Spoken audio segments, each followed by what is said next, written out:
ध्यानञ्जनशलाकया चक्षुर्मिलितं येन तस्मै श्रीगुरवे नमः। श्रीचैतन्यमनोभीष्टं स्थापितं येन भूतले स्वयं रूपा कदा मह्यं ददाति स्वपदान्तिकम्।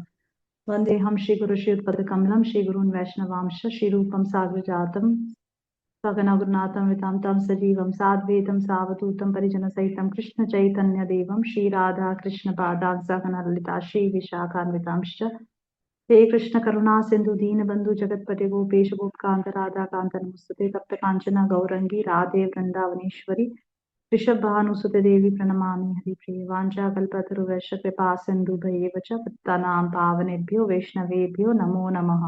कृष्ण चैतन्य प्रभु नित्यानंद श्री अद्वैत गदाधर शिवासदि गौर भक्त वृंद हरे कृष्णा कृष्ण कृष्ण हरे हरे हरे राम राम राम हरे हरे। हरे कृष्णा, आप सबको स्वागत है इस क्लास में।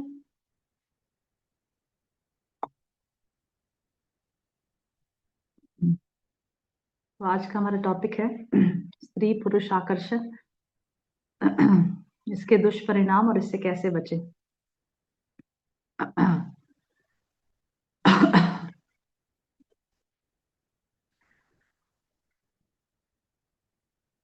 ये जो क्लास है वो मैं एक छोटी सी कथा से प्रारंभ करूंगी। एक बार जो राजस्थान में बहुत फेमस है मीराबाई, सब जानते हैं मीराबाई को। तो मीराबाई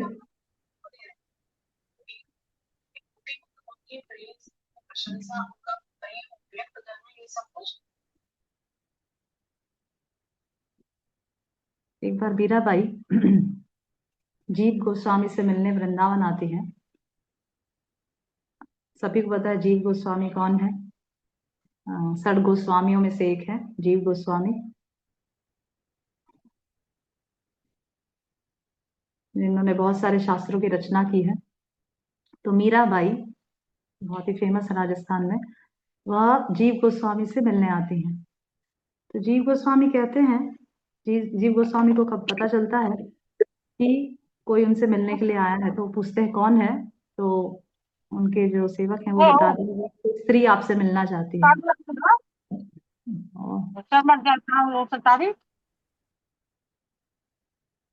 कोई स्त्री आपसे मिलना चाहती है। तो जीव गोस्वामी मना कर देते हैं। जीव गोस्वामी कहते हैं कि मैं कोई स्त्री से नहीं मिलूंगा। तब मीराबाई को न्यूज मिलता है कि वो आपसे नहीं मिलेंगे क्योंकि आप स्त्री हैं।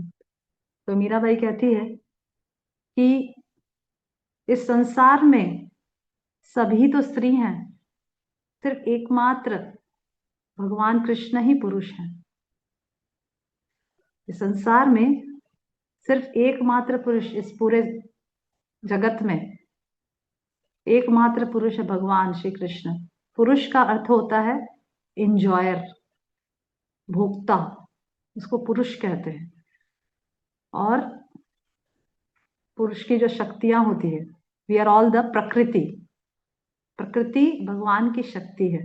कृष्णा इज द इंजॉयर और हम सब कौन है? इंजॉयड। हम सब उनकी शक्तियां हैं। तो भगवान सुप्रीम भोक्ता है और हम सब उनके अंश हैं। ममे वांशो जीव लोके जीव भूत सनातना। भगवान गीता में कहते हैं कि ये सभी जीव जो है वो मेरे अंश हैं। तो we are all part and parcel of the supreme lord. जीव अनादिकाल से इस भौतिक जगत में रह रहा है, भोग की इच्छा से, अनादिकाल से। ये चीज भी भगवत गीता में बताई है 13.20। प्रकृति पुरुषम चैव विद्धि अनादि उभाव अपि। भगवान गीता में बता रहे हैं 13वें अध्याय में, प्रकृति पुरुषम चैव विद्धि अनादि उभाव अपि। भगवान कह रहे हैं कि प्रकृति और पुरुष, पुरुष मीन्स जीव और प्रकृति मीन्स ये भौतिक जगत, ये दोनों विद्धि मतलब जानो अर्जुन, अनादि है। अनादि मीन्स जिसका कोई आदि नहीं। आदि मतलब बिगनिंग, अनादि मतलब अनादि मतलब जिसका कोई बिगनिंग नहीं है, ये दोनों ही बिगनिंगलेस हैं, विदाउट एनी बिगनिंग। तो जीव अनादि काल से इस भौतिक जगत में रम रहा है, भोग करने की इच्छा से आनंद प्राप्त करना चाहता है, आनंदमयोभ्यासात। हर एक वस्तु में हम आनंद प्राप्त करना चाहते हैं। जो भी कार्य हम करते हैं, जो भी वस्तु हम खरीदते हैं, जो भी रिलेशनशिप हम मेंटेन करते हैं, जो भी करते हैं उसमें हम आनंद ढूंढते हैं। वो जीव का स्वभाव है, आनंदमयोभ्यासात। और कृष्ण क्या है? अखिल रसामृत मूर्ति, रसों के सागर हैं। सभी प्रकार से जो रस है वो भगवान श्री कृष्ण है, जो आनंद के सागर हैं, राइट। तो जीव अनादि काल से भगवान को छोड़कर इस भौतिक जगत में विचरण कर रहा है। भगवान से विमुख हो जाने के कारण, ध्यान से सुनिए, वह अविद्या से आवृत हो गया है। अविद्या, अविद्या मीन्स इग्नोरेंस। अविद्या ने उसके सच्चे ज्ञान को ढक लिया है। हम सभी जीवों के सच्चे ज्ञान को अविद्या ने ढक लिया है। जब जीव भगवान से विमुख हो जाता है तो उसकी जो हृदय में जो प्रेम है भगवान के प्रति, वो आवृत हो जाती है, काम में परिवर्तित हो जाती है, भोग में परिवर्तित हो जाती है अविद्या के कारण। और फिर माया, माया शक्ति, ममे वांश देवी ही ऐसी गुणमयी मम माया दुरत्तया। मम माया, भगवान गीता में क्या बोल रहे हैं? मम माया। ये माया शक्ति क्या है? मेरी। मम माया दुरत्तया, बहुत डिफिकल्ट, मेरी शक्ति है ना, इसीलिए मतलब भगवान कह रहे हैं मेरी शक्ति है, मम माया दुरत्तया। तो ये जो माया शक्ति है वह ऐसे जीवात्माओं को जो अविद्या से आवृत हो गए हैं, उन्हें स्थूल और सूक्ष्म शरीर प्रदान करती है, ग्रॉस और शटल बॉडी। ग्रॉस बॉडी किससे बना है? भूमि आपो अनलो वायु, भूमि आपो अनलो वायु, earth water fire air ether, पंच महाभूत से बना हुआ है। और जो सूक्ष्म शरीर है वो भूमि आपो अनलो वायु खम मनो बुद्धि रेवचा, मन बुद्धि अहंकार, तीन चीजें सूक्ष्म शरीर बना हुआ है। तो ये जो अहंकार है, यह हमें, जब माया हमें इस जीव को सूक्ष्म और स्थूल शरीर प्रदान करती है, तो अहंकार जो सूक्ष्म शरीर का पार्ट है वह जीव को बाधित करता है यह सोचने पे कि मैं आत्मा नहीं, मैं भगवान का अंश नहीं, मैं शरीर हूं, मैं पंच महाभूत से बना हुआ शरीर हूं, मैं आत्मा नहीं हूं। इस प्रकार से यह अहंकार उसे बाधित कर देता है, उसे फोर्स कर देता है। जो वो चाहता है, जो वह चाहता है होना, वो भगवान से विस्मृत हो जाना चाहता है। इसलिए माया शक्ति जो भगवान की शक्ति है वो उसे हेल्प करती है, उसको फैसिलिटेट करती है भगवान को भूलने के लिए, राइट। तो इस प्रकार से जीव अहंकार वश सोचने लग जाता है कि मैं शरीर नहीं, मैं आत्मा नहीं, मैं शरीर हूं। और शरीर पे आधारित सारे कार्यों को करने लगता है, सारे चीजों को देखने लगता है, सभी सभी कार्य शरीर के भोग के लिए करने लगता है, जो उसके अल्टीमेटली दुख का कारण बनती है, राइट। क्योंकि भगवान गीता में कहते हैं, इस भौतिक जगत के गुण के बारे में भी भगवान गीता में ज्ञान देते हैं, जीव के बारे में ज्ञान देते हैं, अपने बारे में ज्ञान देते हैं, प्रकृति के बारे में ज्ञान देते हैं, राइट। तो इसमें भगवान गीता में कहते हैं कि इस भौतिक जगत के बारे में कहते हैं दुखालयम अशाश्वतम। ये भौतिक जगत कैसा है? दुखालयम है और अशाश्वतम है। पर फिर भी जीव इस भौतिक जगत में रहकर शाश्वत सुख के लिए लालाहित रहता है, शाश्वत सुख। मोबाइल भी खरीदता है तो ऐसा लगता है उसे कि पूरा जीवन मेरे साथ रहे, पर 1 या 2 साल में खराब हो जाता है। या गुम जाता है, जिसकी वजह से उसे बहुत शोक महसूस करना पड़ता है। और ऐसे अनेक रिश्तेदार, रिश्तों में भी वो सुख को ढूंढता है, अपने सगे संबंधियों के साथ रिश्ता, अपने पति के साथ, अपने बच्चों के साथ, अपने सास ससुर के साथ, अपने माता पिता के साथ, प्रत्येक प्रकार के रिश्ते अल्टीमेटली उसे दुख ही प्रदान करते हैं। क्योंकि गीता में भगवान कहते हैं कि दुख आलयम अशाश्वतम, यह दुख का आलय है। ये जो भौतिक जगत है ये दुख का आलय है। आलय मीन्स घर। जैसे स्कूल को कैसे बोलते हैं? विद्यालय, जो विद्या का घर है, राइट। उसी प्रकार से भगवान कहते हैं भौतिक जगत को दुख आलय। दुखालय मीन्स जो दुख का आलय है। पर हम बद्ध जीवात्मा, जो तीन बद्ध जीवात्मा, क्यों? क्योंकि हम इस भौतिक जगत के तीन गुणों से बद्ध हो चुके हैं। तीन गुणों में हम लोग रहकर काम करते हुए यह सोचते हैं कि प्रकृति क्रियमाणानि गुणे कर्मासि सर्वस्य अहंकार विमूढ़ात्मक कर्ताहम इति मन्यते। हम सोचते हैं कि हम कर्ता है, हम भोक्ता है, हम स्वामी है, हम ईश्वर है। अविद्या से आवृत होकर अहंकार वश ये प्रकार से सोचने लगते हैं, और फिर यही भौतिक जगत हमें दुखों से ताड़न देता है। तीन प्रकार के ताप बताए हैं, आधि दैविक, आधि भौतिक और आध्यात्मिक। ये तीन प्रकार के ताप हर एक जीवात्मा को इस भौतिक जगत में सहन करना पड़ता है। आधि दैविक जो दैववश होता है, आधि दैविक ताप मतलब जो देवताओं के द्वारा, जैसे अभी हमारे वृंदावन में बहुत ज्यादा ठंड पड़ रही, बहुत ज्यादा ठंड, मतलब इतनी ज्यादा कि कितना भी स्वेटर पहन लो आप, ठंडा से आप बच नहीं सकते, इतनी ठंड है। 3 स्वेटर, टोपा, मफलर जितना भी पहन लो, but you will always be shivering. बहुत ज्यादा ठंड है। तो ये कौन सा ताप है?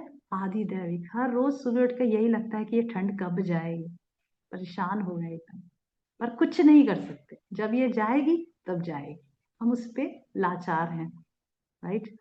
उसी प्रकार से गर्मी आती है, गर्मी को भी हमें सहन करना पड़ता है। हमारा कोई जोर नहीं चलता, हमें गर्मी अच्छी लगे ना लगे, ठंडी अच्छी लगे ना लगे, पर हमें सहन करना पड़ता है। इसको बोलते हैं आधि दैविक ताप। हर एक जीवात्मा को ये ताप सहन करना पड़ता है, हर एक जीवा, कोई उससे छूट नहीं सकता। किसी के पास कोई कंट्रोल नहीं है, रिमोट कंट्रोल भगवान के पास है। जैसे एसी का तो रिमोट कंट्रोल हमारे पास होता है, गर्मी में हम लोग एसी ऑन करके ऑफ कर लेते हैं, पर ये जो बाहर जो ठंडी जो है और गर्मी जो लगती है, उसका रिमोट कंट्रोल हमारे पास नहीं है, भगवान के पास। तो आधि दैविक, और फिर होता है आधि भौतिक ताप, जो दूसरे जीवात्माओं के द्वारा हमें प्राप्त होता है।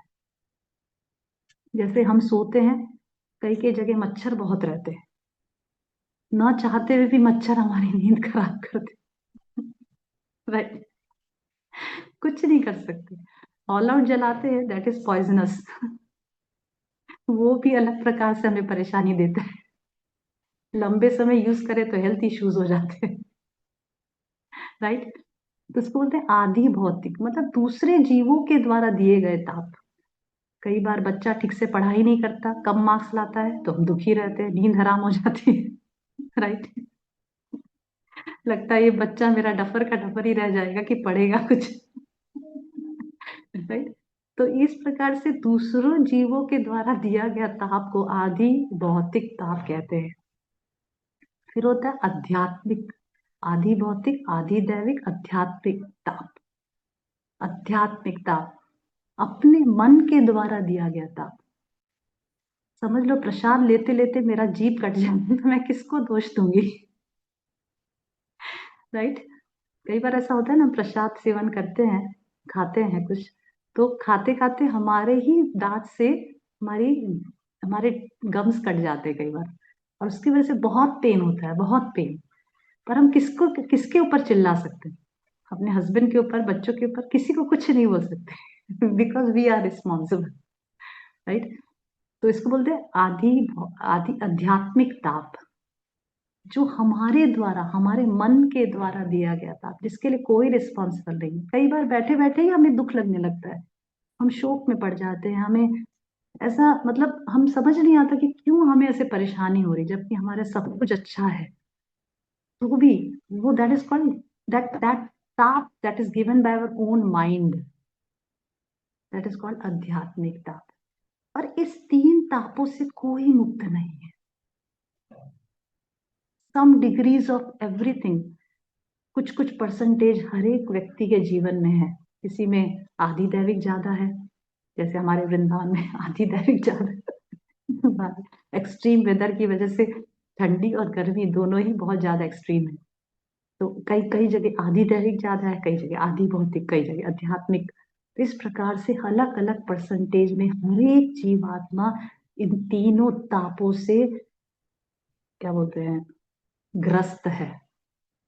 जो रियलाइज कर जाता है वह जाग जाता है, जो रियलाइज नहीं कर पाता वो सोया रह जाता है। तो फर्स्ट तो मनुष्य जीवन मिला है इसे रियलाइज करने के लिए कि हम तीन ताप से ग्रस्त हैं। इसके लिए हमें मनुष्य जीवन 84 लाख योनियों के बाद प्राप्त होता है। Right, okay, coming to our topic.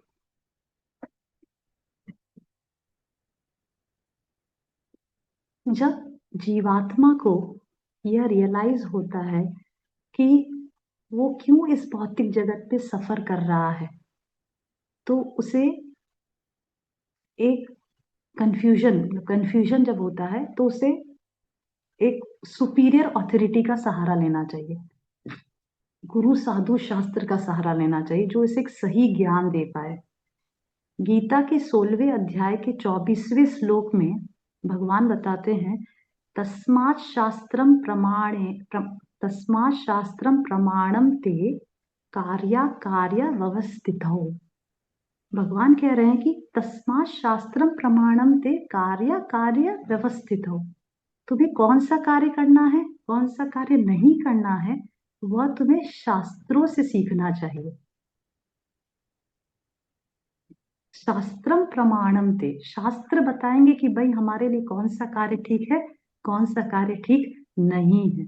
Right, तो इस भौतिक जगत में हर एक जीव, वो स्त्री हो या पुरुष, यहाँ पे भगवान कहीं भी भगवत गीता में कुछ या एक या दो जगह ही स्त्री शब्द यूज किए हैं, बाकी तो जीवात्मा ही शब्द ज्यादातर यूज किया गया है।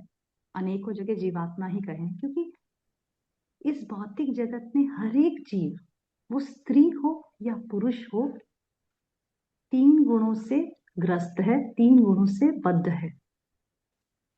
राइट, ठीक है। इसीलिए शास्त्र में स्त्री पुरुष समानता की बात की गई है, जबकि आजकल के जो मॉडर्न युग के लोग हैं वो कहते हैं कि अरे शास्त्रों में स्त्रियों को अपमानित किया गया है, शास्त्रों में स्त्रियों को नीचा दिखाया गया है, हमें मेन एंड वुमेन इक्वालिटी की बात करनी है, because men and women are equal. Right, आजकल इक्वालिटी का बहुत चलना है ना, men and women are equal, they should be given equal rights. Actually शास्त्रों में जितनी इक्वालिटी दी गई है उतना तो संसार में कहीं इक्वालिटी दी ही नहीं गई है, क्योंकि शास्त्रों में हर एक बद्ध जीवात्मा किस प्रकार से भगवत धाम जा सकता है, भगवत प्राप्ति कर सकता है, उसका ज्ञान दिया गया है। नॉनदलेस यू आर वेमेन और यू आर मैन, आप स्त्री हो या आप पुरुष हो, उससे कोई लेना देना नहीं है। ओके, शास्त्रों में जो भी निर्देश दिया गया है वो इस जीवात्मा को भौतिक जगत से छूटने के लिए दिया गया है। आप स्त्री हो या पुरुष, उससे कोई लेना देना नहीं है। स्त्री और पुरुष जो है वो सिर्फ शारीरिक डिस्क्रिमिनेशन है, जीवात्मा में कभी स्त्री या पुरुष का भेद नहीं होता। गीता में भगवान बताते हैं कि कोई भी जीवात्मा, वो स्त्री हो, पुरुष हो, शूद्र हो, चांडाल हो, वैश्य हो, अगर मेरी भक्ति करता है, मेरे शरणागत होता है, तो वो मुझे प्राप्त कर सकता है। अब आप बताइए इसमें कहाँ भेद है? Is there any discrimination? कहीं भी असमानता, क्या बोलते हैं, इनइक्वालिटी की बात नहीं की गई है। एक जनरल इंस्ट्रक्शन है कि आप कोई भी हो, आप स्त्री हो पुरुष हो कोई भी हो, सिर्फ आप भगवान के शरणागत हो, भगवान की भक्ति करते हो, भगवान का नाम जप करते हो, भगवान में पूर्ण श्रद्धा है आपकी, तो आप भगवान को प्राप्त कर सकते हो। That's all, right. परंतु इस भौतिक जगत में हर एक जीवात्मा अपने पिछले जन्म के कर्म और इच्छाओं को लेकर एक पर्टिकुलर शरीर प्राप्त करता है। अगर उसका पिछला कर्म और इच्छा है कुत्ते के समान है तो कुत्ते का शरीर प्राप्त करता है, अगर बाघ के समान है तो बाघ का शरीर प्राप्त करता है, अगर वो बहुत बहुत इन्वियस था पिछले जन्म में तो सांप का शरीर प्राप्त करता है, और अगर और कुछ अलग इच्छाएं हैं तो स्त्री का शरीर प्राप्त करता है या पुरुष का शरीर प्राप्त करता है। It's just a matter of acquiring one body, बस। I have a female body and he has a male body. परंतु परंतु बहुत इंपॉर्टेंट पॉइंट, हर एक जीवात्मा जब शरीर प्राप्त करता है तो वह उस शरीर के नियमों से कंडीशनड हो जाता है। I will explain. For example, जब एक जीवात्मा बिल्ली का शरीर प्राप्त करता है तो वह बिल्ली के शरीर के जो नेचर है उससे कंडीशनड हो जाता है। जैसे वो म्याऊ म्याऊ करता है, वो दूध पीना पसंद करता है, राइट राइट। वो उसकी जो आंखें वो डिफरेंट टाइप के, जैसे साइंटिफिक रिसर्च बताता है कि बिल्ली कुछ कलर्स देख नहीं पाती, उसके कुछ कलर्स मतलब जब वो बिल्ली हमें देखती है तो उसको कुछ और ही दिखाई देता है, डिफरेंट कलर्स दिखाई देते हैं। दिस इज व्हाट साइंटिस्ट से, ठीक है। तो ऐसे हर एक जीवात्मा बिल्ली का शरीर प्राप्त कर, तो बिल्ली का शरीर प्राप्त करके बिल्ली का जो नेचर होता है उससे कंडीशनड हो जाता है, समझ रहे हैं। अगर कोई जीवात्मा कुत्ते का शरीर प्राप्त करता है तो उससे कंडीशन हो जाता है, वो भौ भौ करने लग जाता है, और भी जो कुत्ते की जो लाइकिंग्स हैं उस प्रकार से, जो जीभ बाहर निकाल के दौड़ना, राइट, और अलग अलग प्रकार से एक्ट करना। उसी प्रकार से जब जीवात्मा स्त्री का शरीर प्राप्त करता है तो स्त्री का शरीर प्राप्त करते ही वह उसके नेचर को एक्वायर कर लेता है, पुरुष का शरीर प्राप्त करता है तो पुरुष के नेचर को एक्वायर कर लेता है, राइट राइट। सी, एक आयरनी मैं आपको बताती हूँ, एक हास्य पद क्या बोलते हैं, एक हंसी की बात मैं आपको बताती हूँ। अगर हम कहें कि स्त्रियां शास्त्रों में कम बुद्धिशाली बताई गई है तो तुरंत ही हमें बुरा लग जाता है, राइट। हमें बुरा लगता है कि अरे भाई कैसे भाई, हम इतने इंटेलिजेंट, ठीक है, सही, ओके। पर अगर शास्त्रों में, ठीक है, कम बुद्धिशाली, सो ही द पॉइंट, अगर स्त्रियां कम बुद्धिशाली बताई जाई है शास्त्रों में तो हमें बुरा लग जाता है, राइट राइट। जबकि जो इंटेलिजेंस है वो सूक्ष्म शरीर का पार्ट है, mind, intelligence and false ego, तीन है ना, मन बुद्धि अहंकार मैंने बताया, वो सूक्ष्म शरीर का पार्ट है। और ये जो ग्रॉस बॉडी है जिसमें हाथ पैर आंखें सब हेड वगैरह सब आते हैं, अगर हम ऐसा बोलें, कई बार शास्त्रों में स्त्रियों के रूप के बारे में भी बताया कि स्त्रियों का जो फेस होता है वो बहुत सुंदर होता है, बहुत सॉफ्ट होता है, उनके पैर जो होते हैं वो पुरुषों के समान बहुत ही ज्यादा कोमल होते हैं, हैंड्स भी ज्यादा, ऐसे सब बताया जाता है, ठीक है। हाँ, पैर भी थोड़े पुरुषों के समान छोटे, थोड़े से कम छोटे होते हैं, ऐसे डिफरेंट डिफरेंट बताया जाता है। पर जब इस प्रकार से हम शारीरिक रूप की कंपैरिजन करते हैं पुरुषों के साथ स्त्रियों की, जो ग्रॉस बॉडी का पार्ट है, स्थूल शरीर का पार्ट है, तो हमें बुरा नहीं लगता, वी डोंट फील इंसल्टेड। अगर हमें कोई बोल दे कि भाई आपका हाथ, आपका जो हाथ है वो पुरुषों से छोटा है, तो हमें बुरा नहीं लगता, राइट। वो स्थूल शरीर का पार्ट है, हमें बुरा नहीं लगता। पर जब हम सूक्ष्म शरीर का जो पार्ट है इंटेलिजेंस, अगर हम ऐसा बोले कि आप कम बुद्धिशाली हैं तो हमें तुरंत बुरा लग जाता है। Why is it so? दोनों ही तो, स्थूल और सूक्ष्म शरीर दोनों ही तो शरीर के ही पार्ट है, उनको आत्मा से कोई लेना देना नहीं, स्थूल और सूक्ष्म शरीर दोनों ही शरीर के पार्ट है, उनको आत्मा से कोई लेना देना नहीं है। आत्मा शुद्ध है, आत्मा भगवान का अंश है, वो बिल्कुल भी अनअटैच्ड है, बिल्कुल भी टच नहीं होती इस शरीर से। हम अविद्यावश ये समझने लगते हैं कि हम शरीर हैं, हम आत्मा नहीं है। समझने का प्रयास करिए, आत्मा को शरीर से कोई लेना, शरीर is just a medium, is just a machine which is covering the soul. जैसे कपड़ा पहनते हैं शरीर को ढकने के लिए, तो क्या हम कपड़ा बन जाते हैं क्या? हम तो कपड़ा मशीन में डाल के धो देते हैं। हमें तो कोई कपड़ा से कोई पुराना भी हो जाए तो किसी को दे भी देते, कई बार सर्वेंट को दे देते हैं, किसी को दे देते हैं। उसी प्रकार से गीता में भगवान शरीर को कपड़े के साथ कंपेयर किए हैं। व्हाट इज दैट श्लोक? जीर्णानि यथा विहाय नवानि गृह्णाति नरो अपराणि तथा शरीराणि विहाय जीर्णान्य नवानि देहि, something like that, in second chapter, जहां भगवान कहते हैं कि जिस प्रकार से मनुष्य पुराने वस्त्र त्याग कर नए वस्त्र ग्रहण करता है, उसी प्रकार से यह आत्मा पुराना शरीर त्याग कर नए शरीर को ग्रहण करते हैं। So Krishna is comparing this body to a cloth, right? तो ये जो बाहरी आवरण, ये जो हम देख रहे हैं, यह डिफरेंट दिखाई देता है। जैसे स्त्रियों का जो लुक है वो डिफरेंट दिखाई देता है, उनकी जो बोली है वो डिफरेंट दिखाई देती है, उनके जो आईज का एक्सप्रेशन है डिफरेंट है। इसमें तो हम डिनाई नहीं कर सकते, राइट? इसमें कोई चेंज डिनाई कर सकता है क्या? स्त्रियों का जो एक्सप्रेशन है, रूप है, बाल है, हाथ पैर है, वो डिफरेंट है। डेफिनेटली वो ज्यादा सुंदर बनाए हैं भगवान ने पुरुषों के कंपैरिजन में। उनकी जो बोली है ज्यादा स्वीट है, उनका शरीर है ज्यादा सॉफ्ट है। इसमें तो कोई कंपेयर डिनाइबल नहीं है, राइट? वो उस शरीर की संरक्षणा की गई है, स्त्री शरीर की ऐसा संरक्षणा की गई है। वाई? बिकॉज द नेचर, जीवात्मा ने उस शरीर को एक्वायर किया है, इसीलिए उस प्रकार से एक्ट करता है। जब व्यक्ति आत्मा के लेवल पे बात करता है तो स्त्री पुरुष में कोई कोई भेद नहीं है, अंश बात भी भेद स्त्री पुरुष में नहीं है आत्मा के लेवल पे। समझिए, भेद कब है? शारीरिक लेवल पे। और क्योंकि हम बद्ध जीवात्मा है, हम तीन गुणों में देखते हैं, तीन गुणों में काम करते हैं, हम आत्मा के लेवल पे नहीं है, इसीलिए हमें स्त्री पुरुष में भेद दिखाई देता है। जैसे श्रीमद् भागवतम के पहले स्कंद में,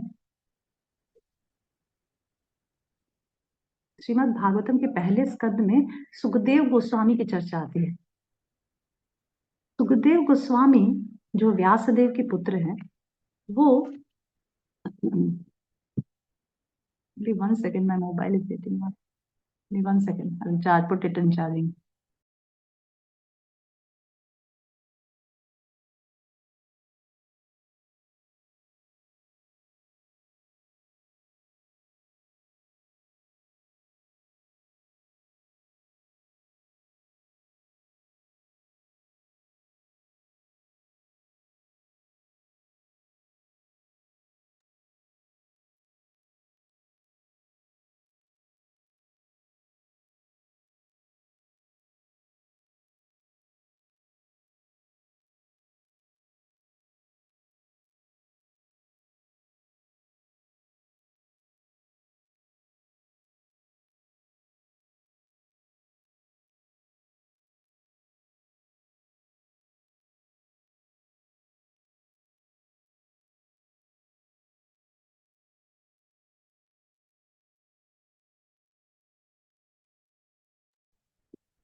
Lighting.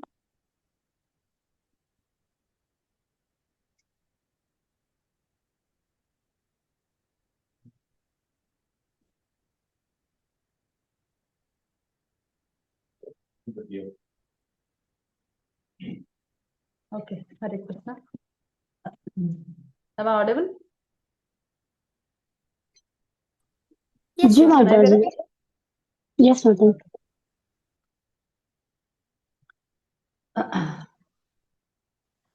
ओके,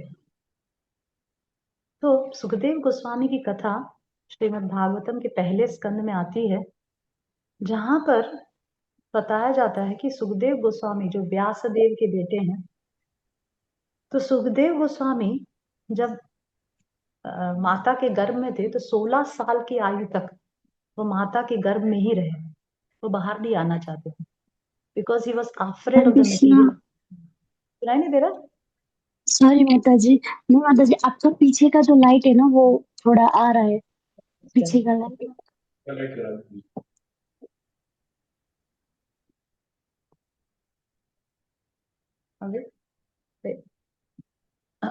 ओके, तो सुखदेव गोस्वामी जो 16 साल की आयु में माता के गर्भ से बाहर आए। अभी मुझे ये टेक्नोलॉजी पता नहीं कि भाई 16 साल की आयु तक कैसे कोई माता के गर्भ में रहता है, तो शास्त्रों में ये वर्णित है, इसीलिए मैं कह रही हूँ। श्रीमद् भागवत में बताया गया है कि सुखदेव गोस्वामी 16 साल की आयु तक अपने माता के गर्भ में रहे, और जब वो बाहर आए तो he started running. Why? Because he was fearful of getting attached to the parents and to the relatives. क्योंकि वो उनको डर था कि मैं अगर ज्यादा बैठूंगा तो मैं अपने पिता से अपनी माता से अटैच हो जाऊंगा, तो वो भागना शुरू किए। और तब व्यासदेव, ये कथा फर्स्ट कैंटो में आती है, पहले स्कंद में। तब व्यासदेव उनके पीछे पीछे दौड़े और बोला, अरे बेटा रुक जाओ। तब जब सुखदेव गोस्वामी दौड़ रहे थे, तब मार्ग में कुछ आगे कुछ स्त्रियां स्नान कर रही थी। पहले स्त्रियां जो थी वो नदियों में स्नान किया करती थी, राइट? पहले तो बाथरूम टॉयलेट से सब घरों में होते नहीं थे, नदियों में स्नान किया करते। नल पानी घरों में नहीं आता था, नदियां होती थी जहाँ पे स्त्रियों के लिए अलग नदियां होती थी। फिर कृष्ण लीला में भी इसमें चर्चा आती है। तो अलग पॉन्ड्स होते थे जहाँ पे वो स्नान किया करती थी। तो जब सुखदेव गोस्वामी सॉरी हाँ सॉरी सुखदेव गोस्वामी दौड़ रहे थे, तब जो स्त्रियां हैं वो स्नान कर रही थी, और वो स्नान करती रही। इवन दो सुखदेव गोस्वामी जो सिर्फ 16 साल की वर्ष के एकदम युवा हैं, तो भी स्नान करती रही। They didn't cover their body or feel ashamed, कुछ नहीं। और जब व्यासदेव जो उनके पीछे जो दौड़ते हुए आ रहे थे, वो जब दौड़ते दौड़ते उस नदी के पास आए, तो तुरंत ही स्त्रियां बाहर आके कपड़ा वड़ा पहन के अपने बॉडी को ढक लिया। तो व्यासदेव ने सोचा कि अरे ये कैसे, मेरा बेटा इतना यंग है 16 साल का, और मैं तो इतना एजेड हूँ, तो ये कैसे स्त्रियां मुझे देखकर शर्मिंदा हो रही है। और सुखदेव गोस्वामी देखकर तो कुछ भी नहीं रिएक्ट किया। तब वो लड़कियों ने कहा, तब बालिकाओं ने कहा,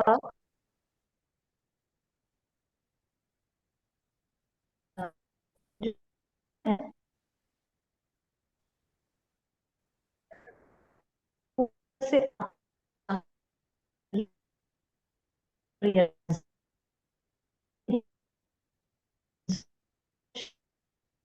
माता जी आपकी आवाज कट के आ रही है, तो समझ नहीं आ रहा आप क्या बोल। हरे कृष्णा, हरे अरे कृष्णा, हरे कृष्णा, कृष्ण कृष्ण हरे हरे, हरे राम राम राम हरे हरे। अच्छा है? अभी तो ठीक है, अभी तो ठीक है माता जी। वो मतलब उन्होंने गर्ल से पूछा कि भाई उन्होंने ऐसा क्यों किया, उसके आगे तो मुझे सुनाई नहीं दिया।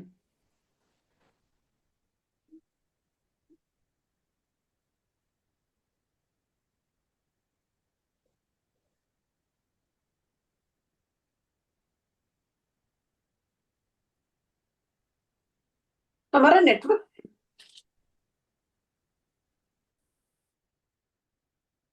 कृष्ण हरे हरे, हरे राम राम राम हरे हरे, हरे कृष्णा कृष्ण कृष्ण हरे हरे, हरे राम राम राम हरे हरे। अभी सुनाई दे रहा है? हरे कृष्णा। सुनाई राधा दे रहा है गोकुलानंद माता जी जी। ओके। अब तो यहाँ का सुनाई। वाईफाई चल दे ना। अभी तो सुनाई दे रहा है ना राधा गोकुलानंद माता जी? हाँ जी माता जी अभी सुनाई दे रहा है, थैंक यू। ओके। तो स्त्रियों ने कहा कि आपके जो पुत्र हैं वो देखने से ही पूरे आत्मज्ञानी लगते हैं, मतलब उनको वो पूरी तरह से आत्मा के स्तर पे लगते हैं। We doesn't differentiate between body and soul. पर आप क्योंकि गृहस्थ आश्रम में है, इसीलिए आप अवश्य ही शरीर और आत्मा में भेद करते होंगे, स्त्री और पुरुष में भेद करते होंगे, इसीलिए आपको देखकर हमने ऐसा किया। अभी आप बताइए, इस भौतिक जगत में कितने लोग हैं जो आत्मा के लेवल पे देखते हैं? how many are there who are like Sukadev Goswami, and how many are there who are like Vyasadev? Most of the people are like Vyasadev. Right? Most of the people are like Vyasadev. Everybody discriminate between body स्त्री and पुरुष. ऐसा whenever we, जब भी हम किसी स्त्री और पुरुष को देखते हैं, definitely we discriminate कि भाई ये स्त्री है, ये पुरुष है. We see on the bodily platform, right? तो जब हम लोग बॉडली प्लेटफॉर्म में देखते हैं, शारीरिक स्तर पर देखते हैं, तो हमें कुछ नियम का पालन करना पड़ता है, राइट? क्योंकि शास्त्रों में जो नियम बताए गए हैं, शास्त्रों में जो नियम बताए गए हैं, सुनाई दे रहा है कमला माता जी ठीक से? यस. शास्त्रों में जो नियम बताए गए हैं वो हमें इस भौतिक जगत से डिटैच्ड करके भगवान के प्रति आसक्त करने के लिए बताए गए हैं. और शास्त्रों में जो नियम बताए गए हैं वो हमें इस भौतिक जगत से डिटैच्ड, क्योंकि अल्टीमेटली उद्देश्य क्या है मनुष्य जीवन का? इस भौतिक जगत से हटकर आध्यात्मिक जगत की तरफ प्रस्थान करना. तो अगर हमारे अंदर इस भौतिक जगत को भोगने की लालसा रहेगी, इस भौतिक जगत के भोगों को एंजॉय करने की टेंडेंसी बनी रहेगी, तो किस प्रकार से हम ऊपर की तरफ प्रस्थान कर पाएंगे? या तो यहाँ या तो वहां, दोनों में से एक. राइट? तो इसीलिए शास्त्रों में कुछ ऐसे नियम बताए गए हैं स्त्री और पुरुष के लिए. क्योंकि श्रीमद् भगवत गीता के 2.44 वर्ष में बताया है, भोगेश्वर्य प्रसक्तानां तया पार्थ चेतसां व्यवसायात्मिका बुद्धि समाधौ न विधीयते.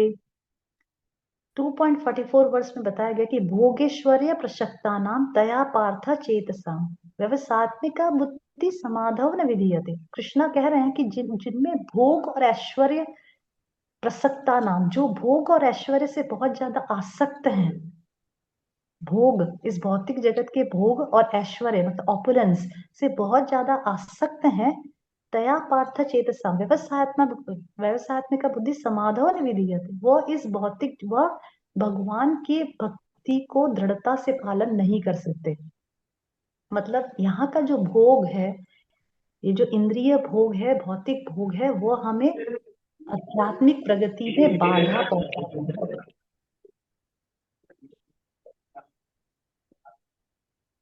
प्लीज कीप योर, समझ रहे हैं कि यहाँ का जो भोग है उसमें हम जितना आसक्त होते हैं वो हमारी आध्यात्मिक प्रगति में बाधा पहुंचाता है. अगर हमें आध्यात्मिक प्रगति में प्रबल होना है, उसमें अग्रसर होना है, उसमें आगे बढ़ना है, तो इस भौतिक जगत के भोगों से धीरे धीरे छुटकारा पाना पड़ेगा. क्योंकि sense enjoyment and spiritual progress does not go parallel together. समझ रहे हैं? भौतिक भोग और भगवान के प्रति अग्रसर होना, आध्यात्मिक प्रगति करना, ये दोनों पैरेलल नहीं चलते. एक को हमें कम करना पड़ता है दूसरे में आगे बढ़ने के लिए. समझ रहे हैं? तो श्रीमद् भागवतम में 6ठे स्कंद में चर्चा आती है, बहुत सुंदर चर्चा है, जहां पर ब्रह्मा जी जब इस भौतिक जगत का निर्माण करते हैं तो पहले वह पुरुष का क्रिएशन करते हैं, मतलब man. He created man before creating women. स्त्रियों का निर्माण करने से पहले वो पुरुषों का निर्माण करते हैं. तो श्रीमद् भागवतम के 6ठे स्कंद में बताया है कि वह देखते हैं कि पुरुष लोग इस भौतिक जगत को एंजॉय तो करना चाहते हैं और आसक्त भी हैं, पर वो कर नहीं पा रहे. राइट? तो 6.18.30 वर्ष में श्लोक आता श्रीमद् भागवतम से बताते हैं, विलोकया कांति भूतानि भूतानि आदौ प्रजापति त्रियम चक्रे स्वधाराणाम याया पुंसान मतिर्षिता. बहुत सुंदर श्लोक है. इसमें ब्रह्मा जी कह रहे कि क्योंकि इस भौतिक जगत पे जो पुरुष जब क्रिएट करते तो वो इस भौतिक जगत से आसक्त नहीं हो पाते, एंजॉय नहीं कर पाते, तो ब्रह्मा जी क्या करते हैं, स्त्रियाम चक्रे, स्त्रियों को क्रिएट करते हैं। यया पुंसाम मतिर्हिता, यया बाय हुम, पुंसाम पुरुषों की, मतिर्हिता माइंड को हर ले, ताकि स्त्रियां पुरुषों के मन को हर ले, इसीलिए वो स्त्रियों को क्रिएट करते हैं। इसीलिए आप देखते हैं कि इस भौतिक जगत में सबसे ज्यादा अगर अट्रैक्शन और सबसे टाइट अट्रैक्शन अगर कुछ है तो स्त्री पुरुष आकर्षण।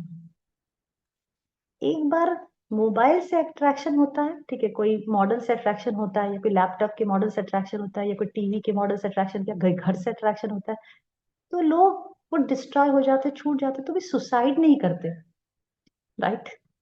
सुसाइड नहीं करता कोई। पर स्त्री पुरुष का आकर्षण इतना ज्यादा प्रबल और स्ट्रांग है कि अगर कोई गर्लफ्रेंड धोखा दे दे तो वो बॉयफ्रेंड जाके ब्रिज के ऊपर से कूद जाता है या पंखे से लटक के मर जाता है। इससे बहुत सारे, मेरे आंखों के सामने जब मैं बड़ौदा में रहती थी और तुम्हारे सामने वाले हॉस्टल में एक केस ऐसा हुआ था। वो लड़की, she was having a boyfriend, और उसको कुछ पता चला कि बॉयफ्रेंड हैज अनदर अफेयर, और बिकॉज ऑफ दैट वो उस पेन को बेयर नहीं कर पाई, और उसने, दिस अ ट्रू स्टोरी, मेरे आंखों के सामने वाली story, and the same hostel which was in front of my hostel, and we used to, and that room was there, it was locked afterwards, क्योंकि वो वहीं सुसाइड किया था उस लड़की ने। तो ऐसे बहुत सारे केसेस आप लोग भी जानते होंगे, कुछ ना कुछ, कोई ना कोई, हर एक जन इस प्रकार के केसेस जानता है, जिसमें स्त्री और पुरुष, गर्लफ्रेंड और बॉयफ्रेंड इतने ज्यादा आसक्त होते हैं कि अगर वो छूट जाए या अगर उनको पता चले कि किसी और के साथ अफेयर है या वो मुझे नहीं चाहता, तो अपने जान को दे देते हैं। See the mental turbulence that they must be having because of the attraction between man and women. शास्त्रों में ऐसे ही कोई बातें नहीं लिखी होती, उसमें कुछ तत्व होता है तभी वो बातें लिखी होती है, राइट? तो ब्रह्मा जी जब देखते हैं कि जो पुरुष है वो भौतिक जगत से इतना आसक्त नहीं है, वो भोग नहीं कर पा रहा, तब वो स्त्रियों का आविष्कार करते हैं, स्त्रियों को क्रिएट करते हैं, और उसके बाद उनको कहने की जरूरत नहीं पड़ती, पुरुष अपने आप इस भौतिक जगत से आसक्त हो जाते हैं। उनको कुछ नहीं करना पड़ता। वाई? श्रीमद् भागवत में हर एक हमारे क्वेश्चन का आंसर लिखा है, हर एक question, whatever question comes in my mind, हर एक आंसर श्रीमद् भागवतम के पन्नों पे लिखा है, गीता और Shrimad Bhagavat, any of the scriptures you take, right? तो श्रीमद् भागवतम में कश्यप मुनि, बहुत सुंदर कथा आती, कश्यप मुनि और दिति की। तो कथा इस प्रकार से है कि जो दिति होती है, कश्यप मुनि की पत्नी होती है दिति, जो हिरण्यकशिपु और हिरण्याक्ष की माता है। तो दिति जो है वो हिरण्यकशिपु हिरण्याक्ष की माता है, तो उसके जो पुत्र हैं, दोनों जो पुत्र है, वो इंद्र के कारण विष्णु के द्वारा मारे जाते हैं। This is the story everybody knows, right? Indra के कारण, क्योंकि Indra, there is a long story, because of the Indra, क्योंकि इंद्र को परेशानी हो रही है लोगों की, तो इंद्र विष्णु के पास जाते हैं, और विष्णु फिर अलग अलग नरसिंह अवतार और वराह अवतार लेकर हिरण्यकशिपु और हिरण्याक्ष को मारते हैं। तो Diti had a grudge for Indra, इसकी वजह से मेरे दोनों पुत्र मारे गए। दिति, ठीक है? तो दिति को पता होता है कि मेरे जो पति हैं वो बहुत शक्तिशाली, he was a sage, Kashyap Muni was a big sage, he was a great devotee of the lord. तो पत्नी क्या करती है, पत्नी को अगर पति से कुछ चाहिए होता है तो क्या करती है, उन्हें खुश करने का प्रयास करती है। सबसे पहले व्हाट शी डज, कि उनको खुश करने का प्रयास करती है, वो डायरेक्टली नहीं बोलती, ऐसा शास्त्रों में से बोल रही, मैं पर्सनली अपने लाइफ का उदाहरण नहीं बता, ऐसा शास्त्रों में लिखा है।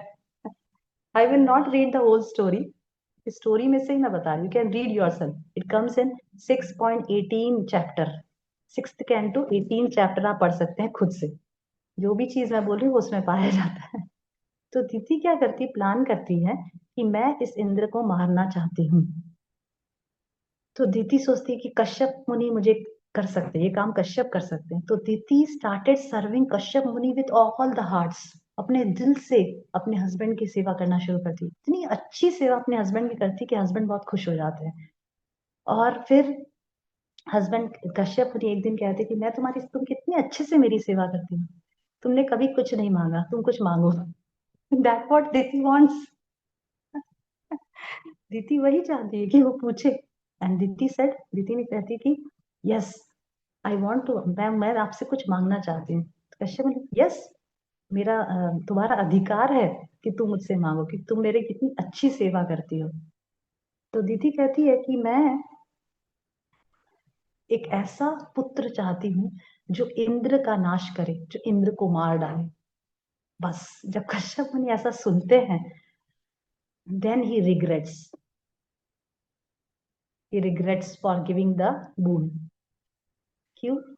तब कश्यप मुनि सोचते हैं कि ओह, मैंने बहुत बड़ी भूल की, मैं स्त्री के वश में आ गया, स्त्री के सेवा के वश में आ गया, और उससे मैंने बहुत बड़ी भूल की।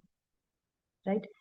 तो वहां पे कश्यप मुनि एक बहुत सुंदर श्लोक, हमारे लिए शायद खराब हो सकता है सुनने में, पर एक अच्छा एक श्लोक कहते हैं स्त्रियों के लिए। कश्यप मुनि कहते हैं 6.18.41, नोट कर सकते हैं आप, 6.18.41 श्रीमद् भागवतम। सुनिए श्लोक सुनिए। सरात् पद्मोत्सवं वक्त्रं वचश्च श्रवणामृतम् हृदयं शुरधराभं स्त्रीणाम ओवेद चेष्टितम।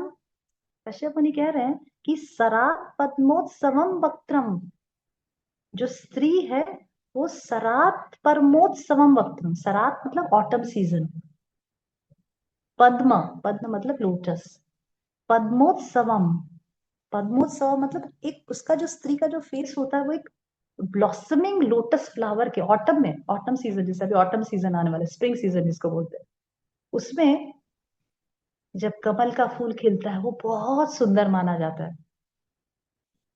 तो कश्यप मुनि कह रहे हैं कि जो स्त्री का शरीर फेस है, वहां शिला प्रभुपाद तात्पर्य में लिखते हैं कि जब कोई स्त्री 17-18 साल की होती है, 16-17-18 जो साल वर्ष की जब आयु होती है उसकी, तो बहुत ही आकर्षित होती है, अपोजिट जेंडर के लिए वो बहुत ही आकर्षित होती है उस एज में, यूथ एज में स्पेशली।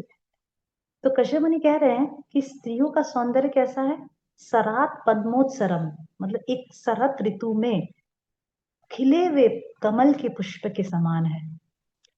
वचश्च श्रवणामृतम, वचस, और उसका जो वर्ड्स है, उसकी जो वाणी है वो कैसे है? श्रवणामृतम, सुनने में अमृत के समान है। इसीलिए हम देखते हैं कि कई बार बड़े बड़े सन्यासी लोग भी स्त्रियों के द्वारा गाए हुए भजन को सुनकर उनका पतन हो जाता है। इसीलिए वहां पे श्रीला प्रभुपाद तात्पर्य में लिखे हैं कि सन्यासियों को बहुत सतर्क रहना चाहिए, स्त्रियों के गाए हुए भजन को सुनना नहीं चाहिए, अवॉइड करना चाहिए। क्यों? क्योंकि स्त्रियों की वाणी बहुत स्वाभाविक रूप से, ये सब चीजें उसके स्वभाव, जैसे मैंने आपको उदाहरण दिया ना, जैसे कुत्ते का स्वभाव, बिल्ली का स्वभाव, उसी प्रकार से शरीर का भी अपना एक नेचर होता है। समझ रहे? शरीर का नेचर, जीवात्मा का नहीं है ये, पर जीवात्मा क्योंकि वह शरीर एक्वायर किया है, इसीलिए वह उस नेचर से कंडीशनड हो गया है। राइट? तो ब्रह्मा जी ने स्त्रियों की रचना ही इस प्रकार से की है कि वो स्वाभाविक रूप से पुरुषों को आकर्षित करती है। उसका सुंदर फेस, उसकी वाणी, मधुर वाणी, उसकी जो वाणी, आप देखिए स्त्रियों की वॉइस बहुत स्वीट होती है, मतलब इन जनरल बहुत स्वीट होती है। जब कोई स्त्रियां गाती है तो ऑटोमेटिकली किसी का भी ध्यान उस तरफ जाता है, ज्यादा ज्यादा अधिकतर केस में। राइट? फिर क्या बोले? हृदयम शूर धारभम, अच्छा मनी क्या बोले? हृदयम, पर उसका जो हृदय होता है वो शूर, ब्लेड ऑफ अ रेजर के समान है। स्त्रियों का स्वभाव, स्वभाव बताएं इन जनरल, मैं ऐसा नहीं बोले कि हम सब वैसे ही हैं, इन जनरल स्वभाव बताया, इन जनरल जो देखा जाता है। हम तो भक्ति कर रहे हैं भगवान के नाम जप कर रहे हैं, डेफिनेटली हमारा नेचर चेंज होता है। हृदयम शूर धारवम, मतलब जो उसका नेचर है, उसका जो हृदय है वो सूरी के धार के समान है, बहुत तीक्ष्ण है। और स्त्रीणाम को वेद चिस्तितम, कौन ऐसा संसार में मनुष्य है जो स्त्रियों के डीलिंग्स को समझ सके? मतलब सी कश्यप मुनि, मैं नहीं गया, कश्यप मुनि श्रीमद् भागवत में ऐसे कह रहे हैं कि कौन ऐसा संसार में मनुष्य है जो को वेदा चिस्तितम, जो स्त्रियों के कार्यों को समझ सके, उसके हृदय को समझ सके। वो इतनी डिफिकल्ट है समझने के लिए कि उसके कार्यों को समझना भी मुश्किल है। This is what Kashyap, why he is saying, क्योंकि दिति ने जब इस प्रकार से उसकी सेवा की और इस प्रकार से वरदान मांगा, तब कश्यप ने ये श्लोक कहा। और भी 2-3 श्लोक आगे कहे, मैं तो सिर्फ एक ही बोल रही हूँ। स्त्रियों के नेचर, इन जनरल नेचर, सी ये सब स्त्रियों का नेचर जब भागवत में हम पढ़ते हैं, ये स्त्रियों का इंसल्ट करना ही कर रहा है। आप ऐसा मत सोचिए कि स्त्रियों की इंसल्ट कर रहा है, बदनामी कर रहा है, ऐसा नहीं है। ये स्त्रियों के इन जनरल नेचर के बारे में बता रहा है, पुरुषों के अपने नेचर के बारे में बताता है, राइट। पर हमें भक्ति के द्वारा इन सब चीजों से ऊपर उठना है और भगवत धाम जाना है। ये चीज तो जनरल है, समझ रहे हैं? ये किसी का इंसल्ट नहीं है। किसी को कोई चीज सच बता देना वो इसका इंसल्ट होता है क्या? No, it's just information that we are getting कि स्त्रियां ऐसे होती है। भाई जो सब ना हो ऐसे, हम ऐसा ना हो, ओके, इन जनरल नेचर बता रहे हैं, राइट, ओके। और शास्त्रों में जो भी इंफॉर्मेशन दी होती है वो हमारे लाभ के लिए दी होती है, वो हमारी उद्गति, हमारे क्या बोलते हैं, प्रोग्रेस के लिए, हमारे आध्यात्मिक प्रोग्रेस के लिए दी होती है कि हम उस चेतना से ऊपर उठें। अगर हमारे अंदर ये नेचर है तो हम उससे ऊपर उठें, और अगर नहीं है तो ठीक है, इग्नोर कर दें, डोंट बॉदर, राइट, ओके। तो अभी शास्त्रों में ऐसे स्त्री पुरुष आकर्षण के अनेक उदाहरण दिए गए हैं। ओके, हम ऐसा कहते हैं कि अरे इंटरनेट के जमाने में क्या करें, इंटरनेट के जमाने में तो स्त्री पुरुष आकर्षण बना ही रहेगा, इतना इजीली एक्सेसिबल है, नेट में सब कुछ दिखाई देता है। क्या बोलते हैं उसको, पॉर्न पॉर्न मुझे तो प्रोनाउंसिएशन में पॉर्न, जो खराब खराब जो वेबसाइट्स वगैरह है वो सब इजीली एक्सेसिबल है, तो हम कैसे करें? Let's talk about a time when there was no mobiles, when there was no internet. क्या उस समय स्त्री पुरुष आकर्षण था? डेफिनेटली था। स्त्री पुरुष आकर्षण जन्मों जन्मांतर से चला आ रहा है। ये नेट की बात नहीं है कि भाई आज नेट के, हाँ नेट के जमाने में ज्यादा इजी हो गया है, पर ये आकर्षण जमानों से चला आ रहा है। शास्त्रों में अनेक अनेक उदाहरण दिए गए हैं। इंद्र देख लीजिए, अनेक उदाहरण हैं इंद्र के, तो गौतम ऋषि की पत्नी के साथ और अनेक लोगों के साथ। ब्रह्मा जी देख लीजिए, वही स्त्रियों की रचना की, वही अपनी पुत्री से आकर्षित हो गए, श्रीमद् भागवतम में दिया है। शिव जी को देख लीजिए, शिव जी मोहिनी रूप से आकर्षित होकर दौड़ने लगे। विश्वामित्र को देख लीजिए, वो इतनी 10,000 साल से तपस्या करते, मेनका के घुंघरू की आवाज सुनकर उनका तपस्या भंग हो गया। सौबरी मुनि को देख लीजिए, वो तो धरती पे भी नहीं थे, पानी के अंदर, वो तो धरती पर भी नहीं थे। चलो धरती पर तो हम सोच सकते कि भाई कहाँ जाए, इतने बैनर्स लगे, इतने एडवर्टाइजमेंट्स हैं, स्त्री पुरुष सब जगह घूम रहे, कैसे बचें? वो तो पानी के अंदर थे, फिर भी आकर्षण हो गया। तुरंत बाहर निकल के 50 ये मानधाता की 50 पुत्रों की पुत्रियों के साथ उन्होंने विवाह किया, राइट। चैतन्य महाप्रभु के समय देखिए, छोटा हरिदास, वह भी स्त्री से आकर्षित हो गए थे, जिसकी वजह से चैतन्य महाप्रभु ने उन्हें त्याग दिया। तो इस प्रकार से स्त्री पुरुष का आकर्षण आज का नहीं है, ये जन्मों जन्मांतर से चला आ रहा है। ये एक ऐसा आकर्षण है जो हमें इस भौतिक जगत में बांध कर रखता है, एक टाइट नॉट है जो हमें टाइटली इस भौतिक जगत में बांध के रखता है। इसीलिए श्रीमद् भागवतम के कौन से स्कंद में, 9वें स्कंद में ऋषभ देव कहते, सॉरी 9वें नहीं, छठे, हाँ 9वें स्कंद में ऋषभ देव कहते हैं, पुंसाम स्त्रिय मैथुनी भाव एव, ओके, सॉरी 5.5.8 करेक्ट श्लोक का नंबर। ऋषभ देव 5.5.8 श्लोक में कहते हैं पुंसाम स्त्रिय मैथुनी भावम एतम। ऋषभ देव पूरा श्लोक मैं नहीं कह रही, आप देख सकते हैं 5.5.8, जिसमें ऋषभ देव कहते हैं कि ये जो attraction between male and female है, यह इस भौतिक जगत का फाउंडेशनल प्रिंसिपल है। यही तो इस भौतिक जगत का निर्माण का बेसिक प्रिंसिपल, यही तो यहाँ पे, यही स्त्री पुरुष आकर्षण ही मनुष्य को इस भौतिक जगत में बांधने का सबसे मेन प्रिंसिपल है। इसी की वजह से लोग अपने घर से जब विवाह के पहले भले ही वह व्यक्ति बहुत अनासक्त होगा, पर जैसे ही विवाह हो जाती है वो अपने पत्नी से, अपने बच्चों से, उनके रिश्तेदारों से, अपने घर से, अपने क्या बोलते प्रॉपर्टी से, अपने पैसे से, सब प्रकार से उसकी आसक्ति बढ़ने लग जाती है। एम आई राइट? यस। सो इस प्रकार से यह भौतिक जगत में जो आकर्षण है वो हमें इस भ्रम में डालता है कि ये मैं हूं और यह मेरा है, ये मैं हूं और ये स्त्री मेरी है, ये बच्चे मेरे हैं, जो हमें आध्यात्मिक प्रगति में बाधा पहुंचाता है। क्योंकि आध्यात्मिक प्रगति क्या बोलती है, आध्यात्मिक मार्ग क्या बोलता है, इस भौतिक जगत से अनासक्त बनो, और ये आकर्षण क्या बोलता है, इस भौतिक जगत से आसक्ति का कारण है। राइट? जब एक स्त्री पुरुष से एक पुरुष स्त्री से आकर्षित होता है तो सभी प्रकार से उसको भोग करना चाहता है। वह सोचता है कि मैं इसका भोक्ता हूं, मैं इसका स्वामी हूं, जबकि हम भगवान के दास हैं। राइट? ओके, इसीलिए आप देखेंगे कि क्योंकि स्त्री पुरुष आकर्षण इतना स्ट्रांग बताया गया है, इसीलिए वर्णाश्रम धर्म के अनुसार गृहस्थ आश्रम बताया गया है, ताकि इस चीज को रेगुलेट किया जा सके, इसको पवित्र, इस आकर्षण को रेगुलेट कर सके, पवित्र कर सके, इसको उसको धार्मिक बना सके, इसको इस आकर्षण में धर्म की प्रधानता करके, स्त्री पुरुष संबंध करके एक पुत्र की उत्पत्ति, एक संतान की उत्पत्ति के लिए संग करें। इस प्रकार से इस आकर्षण को क्या बोलते हैं, एक हायर पर्पस पे डाइवर्ट किया गया है शास्त्रों के अनुसार। और देखिए एक बहुत इंपॉर्टेंट बात कि सिर्फ 4 आश्रम में से सिर्फ एक ही आश्रम में यह संग बताया गया है, बाकी तीनों आश्रम में पर स्त्री संग वर्जित बताए गए हैं।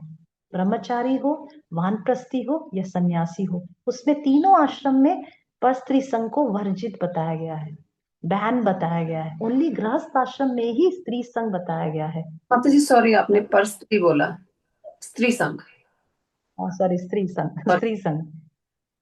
संग वर्जित बताया गया बाकी 3 आश्रम में। ओनली गृहस्थ आश्रम में ही स्त्री संग को अलाउ किया गया है, बाकी सारे आश्रम में बैन किया गया है।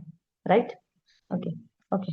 अभी व्हाट आर द डिसएडवांटेजेस, तब समझ में आ गया कि भाई स्त्री पुरुष आकर्षण इस भौतिक जगत में बांधता है। क्या डिसएडवांटेजेस होते हैं अगर स्त्री पुरुष आकर्षित हो भी जाए तो? क्या डिसएडवांटेज, क्या दुष्परिणाम होते हैं? सबसे पहला, आध्यात्मिक तो छोड़ो या शास्त्रिक भी छोड़ो, सबसे पहला दुष्परिणाम या डिसएडवांटेज आता है हमारे फिजिकल, मेंटल, इमोशनल हेल्थ पे। सबसे पहले जब स्त्री पुरुष, जैसे आजकल हम देख रहे हैं कि छोटे छोटे बच्चे स्कूलों में ही 6 स्टैंडर्ड, 7 स्टैंडर्ड, 8 स्टैंडर्ड में गर्लफ्रेंड बॉयफ्रेंड बनाने का सिस्टम बताया गया है। और अगर कोई नहीं करता, फॉरेन में ऐसा गुरुदेव बता रहे कि फॉरेन में अगर ऐसा नहीं करते तो उसको क्या बोलते हैं, एबनॉर्मल बोलते हैं। मतलब if a boy is not making a girlfriend, that means he has some problem in his brain. मतलब that is so natural, that should be so natural कि a boyfriend is making a girlfriend and having an affair, having a relationship. इसीलिए वहां पे 8th grade, वहां पे स्कूलों में या 8th ग्रेड से ही कॉन्डम्स का यूज और कंट्रासेप्टिव्स और ये सब का ज्ञान उन्हें दिया जाता है, because of this illicit connections. तो सबसे पहले स्पिरिचुअल क्या रिजल्ट देगा या शास्त्रिक क्या बोलता है वो तो साइड में रखिए। सबसे पहले वो हमारे फिजिकल हेल्थ, क्योंकि आप देखिए पहले के जमाने में एड्स वगैरह कोई नहीं जानता था। अब धीरे धीरे जब से ये इतना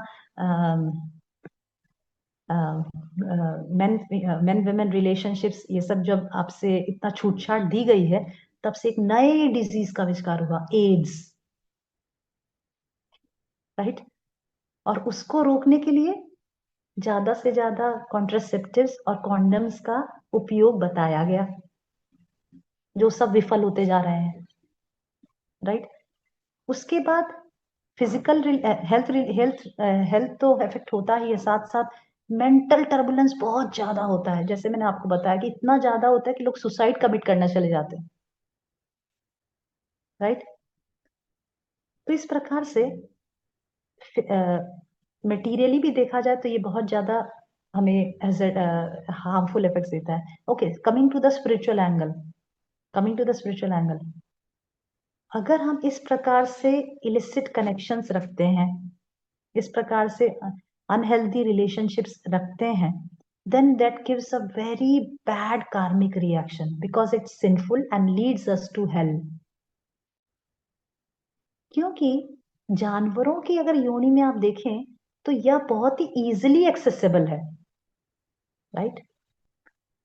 एक कुत्ता अगर एक मेल कुत्ता और एक फीमेल कुतिया से अट्रैक्ट होता है तो क्या किसी कोई ऑब्जेक्शन होता है? अगर वो सड़क पे ही गलत गलत या रिलेशनशिप करने तो कोई किसी को ऑब्जेक्शन होता है? Anybody has feeling objection? क्या उसका फोटो खींच के पेपर में डाला जाता है? No, nobody has any objection for that. Why? Because they are meant to do that. They are meant to do that only. Eating, sleeping, mating. They're meant to mate only. They're meant to do that only. They don't feel ashamed for that. And there is nothing wrong because they're meant to do that only. Animals are meant to do eating, sleeping, mating and defending. पर अगर एक स्त्री और पुरुष, एक boyfriend और girlfriend ऐसे public में इस प्रकार से करेंगे तो डेफिनेटली चार लोग खड़े होके what is going on, right.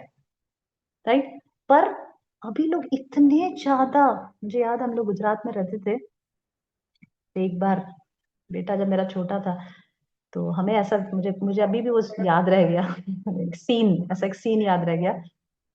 तो हम ऐसे शाम के समय था, my husband came from the office और देयर वाज एम्पल टाइम, तो मैं बोला कि चलो, मेरा बड़ा बेटा था, हम बोले चलो इसको हम लोग जब करते करते इसको पार्क में थोड़ा घुमाएंगे, पार्क में खेलेगा तब तक हम जब कर लेंगे।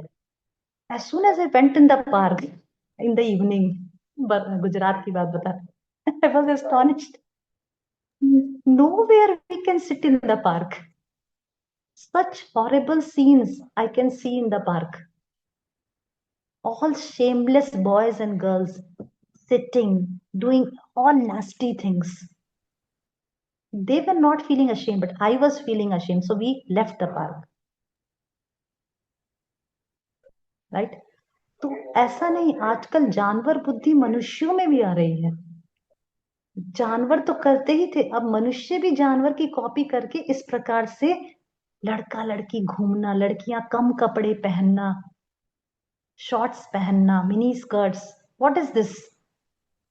सी, शास्त्रों में स्त्री पुरुष आकर्षण है, आकर्षण होगा, और यह हमारे इस भौतिक बंधन का कारण बनेगा। इसके लिए ये सब काफी नियम कानून बताए गए हैं। उसमें एक नियम पोशाक का भी बताया गया है कि स्त्रियों को किस प्रकार से पोशाक पहनना चाहिए ताकि ये आकर्षण से बचाव हो सके। ये सब क्यों बताया गया? ताकि इस आकर्षण ना हो। इसीलिए क्या बताया स्त्रियों को कि वो अपने शरीर को अच्छे से कवर करके रखे, राइट।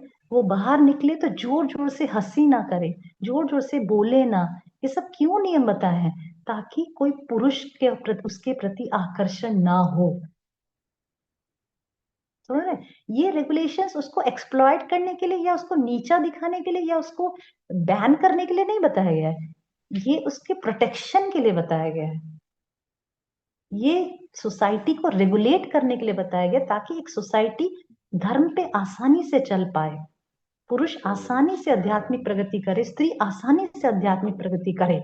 इसीलिए कुछ नियम पुरुषों के लिए और कुछ नियम स्त्रियों के लिए बताए गए हैं, क्योंकि स्त्रियों का शरीर बाय डिफॉल्ट बहुत सुंदर है, आकर्षित होता है। इसीलिए स्त्रियों को एक विशेष नियम बताया कि वो अपने शरीर को अच्छी तरह से ढक के रहे, बाहर निकले तो उसकी जो बोली हो वो बहुत जोर जोर से या किसी का अटेंशन क्रिएट करने वाली ना हो।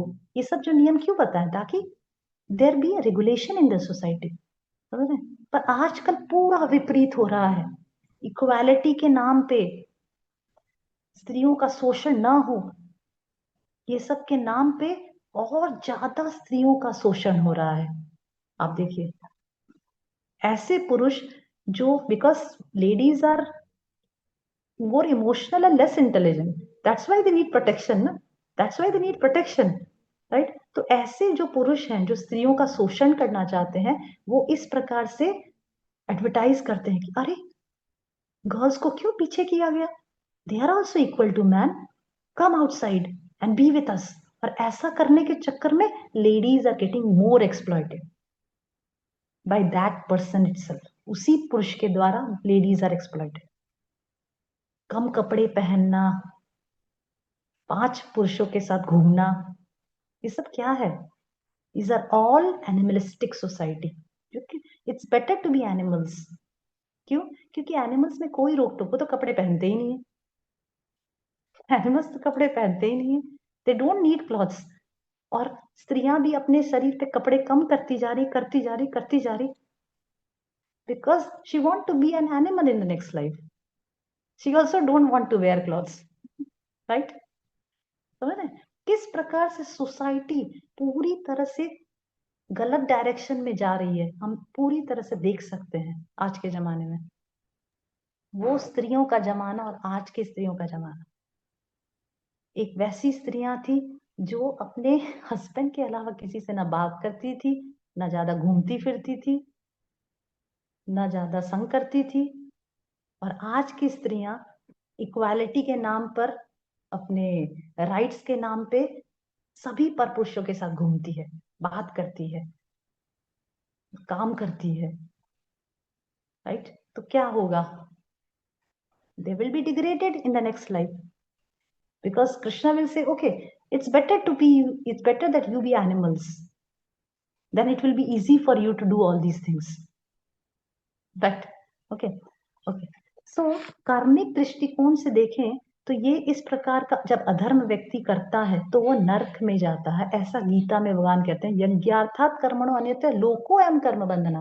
कोई भी कर्म जो इंद्र तृप्ति के लिए करते हैं वो हमें कर्म का बंधन, वो बंधन का कारण बनता है और अल्टीमेटली हमें नरक में ढकेलता है।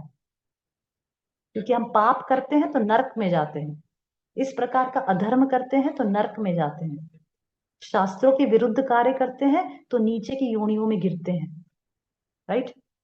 Okay, so now what to do? Okay, we'll come to the next step. What to do now? How to regulate, how to stop the attraction between man and women which is so deep in the society, जो इतना ज्यादा है society के अंदर। Chat करना, actually ऐसा बताया जाता है कि इवन सिर्फ पर पुरुषों से बाहर जाके बात करना वो तो ठीक है, नहीं करना चाहिए, पर ज्यादा व्हाट्सएप पे चैट करना और फोन पे बात करना, इंडिविजुअली इंडिपेंडेंटली डील करना, वह भी एक्चुअली सही नहीं है। समझ रहे हैं? क्योंकि भगवत गीता में भगवान कहते हैं कि, एक श्लोक आता है भगवत गीता में 2.60, इंद्रियाणि प्रमाथीनि हरति प्रशभम मनः। गीता में भगवान इंद्रियों क्या बोले? इंद्रियाणि प्रमाथीनि, 2.60, प्रमाथीनि, इंद्रियां बहुत प्रबल है, बहुत स्ट्रांग है, उसको इग्नोर मत करना।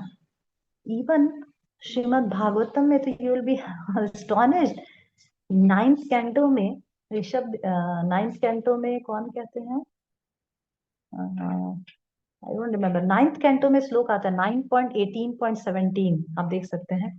उसमें तो इतना कहा गया है कि एक बुद्धिमान मनुष्य को अपनी अकेले में अपनी माता, अपनी पुत्री, अपनी बहन के साथ भी लंबे समय तक वास नहीं करना चाहिए, क्योंकि इंद्रियों का कोई भरोसा नहीं। ऐसा शास्त्रों में क्या बोलते हैं, सतर्क दिया गया है, चौकन्ना किया गया है, क्योंकि इंद्रियां इतनी प्रबल है। इसीलिए बुद्धिमान मनुष्य को, सोचिए बदमाश बदमाशों की तो बात ही छोड़ो, बुद्धिमान मनुष्य के लिए बोल के बुद्धिमान मनुष्य को अपनी पत्नी अपनी माता, अपनी पुत्री और अपनी बहन के साथ भी एकांतवास लंबे समय तक नहीं करना चाहिए, कि कोई भरोसा नहीं, राइट। तो हम समझ सकते हैं कितना इंद्रियों में कितना कितनी विचलित हो सकती होगी इंद्रियां हमारी। और ये जो अट्रैक्शन है वो बहुत स्ट्रांग है, बहुत स्ट्रांग। हमें इससे क्या बोलते हैं, सतर्क होके चलना चाहिए। हमें सोचा कि नहीं नहीं ये सब मेरे लिए थोड़ी लिखा है। हम जब भी कोई शास्त्र का स्टेटमेंट सोचते हैं सबसे पहले दिमाग में ये आता है, ये मेरे लिए थोड़ी है, ये तो उन लोगों के लिए, उन लोगों के लिए जो फॉलो नहीं करते, मैं तो सब फॉलो करती हूँ। ऐसा नहीं है, ये सब हमारे लिए भी लागू होते हैं, क्योंकि हम भी तो बद्ध जीवात्मा है, हमारी भी तो इंद्रियां प्रबल हो सकती है, राइट। ओके, तो ये सब ऐसा नहीं सोचना चाहिए कि हमारे लिए नहीं। ओके, अभी करें क्या? फर्स्ट एंड फॉरमोस्ट थिंग जो मैं कहती हूँ, जो हमारे गुरुदेव बहुत बार कहा करते थे, कहा करते हैं कि regulate your association. First thing, मतलब आप जितना हो सके अपोजिट जेंडर से लिमिट से बातचीत रखिए, मतलब जितना जरूरत हो, और थोड़ा बहुत ठीक है, पर कंसिस्टेंट वे में, रेगुलर वे में, और विदाउट एनी रेगुलेशन, या विदाउट एनी स्टॉपेज, या विदाउट एनी ब्रेक बात मत करिए या संग मत करिए। This will definitely help you to regulate this attraction between man and women. Opposite gender से, जब भी अपोजिट जेंडर से डील करना हो, एक्सेप्ट योर हस्बैंड, तो हमेशा शास्त्रों के ज्ञान को ध्यान रखिए कि ये पुरुष है, कुछ भी हो पर ये पुरुष है, और इनसे मुझे इंटीमेसी नहीं करनी। Only intimacy with your husband और with your relatives, with your brother और something, but not with opposite gender who is not your husband, right. इस प्रकार से जब एसोसिएशन को आप रेगुलेट करेंगे, जब संग तभी करेंगे जब आपको जरूरत हो या आवश्यकता हो या आपको कुछ काम हो, तभी आप बात करेंगे, तो डेफिनेटली ये अट्रैक्शन आपको को रेगुलेट कर पाएंगे। That is the first thing, regulate your association, मतलब समझना। Okay, second is do proper association. That means कि you should see whom you are associating with, आप किससे संग कर रहे हैं। अगर आप ऐसे भौतिकवादी लोगों से संग कर रहे हैं जो बहुत ज्यादा इस चीजों में आसक्त हैं, तो डेफिनेटली ये आपके कॉन्शियसनेस को भी अफेक्ट करेगा, ठीक है। Okay, first thing is regulate your regulate your association. अगर आप अपोजिट जेंडर से संग से कर रहे हैं तो थोड़ा रेगुलेशन लाइए उसमें। सेकेंड इज कि आप एसोसिएशन करते हैं तो किसका करते हैं, ऐसी स्त्रियों का तो नहीं कर रहे जो इन चीजों में बहुत ज्यादा क्या बोलते हैं लगी हूँ, बहुत ज्यादा आसक्त हूँ, हमेशा अ, हमेशा पुरुषों के साथ चैट करती हो, या फोन पे बात करती हो, या उनके साथ जोक करती रहती हो। अगर आप इस प्रकार से एसोसिएशन कर रहे हैं तो just avoid such association, don't stop it, because that will definitely affect your consciousness. Okay,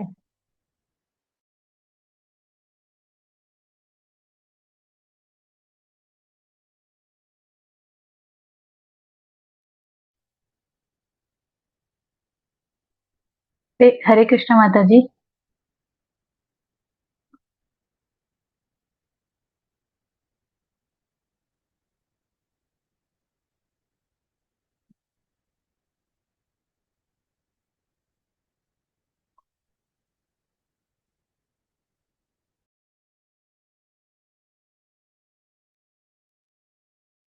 Hare Krishna माता जी।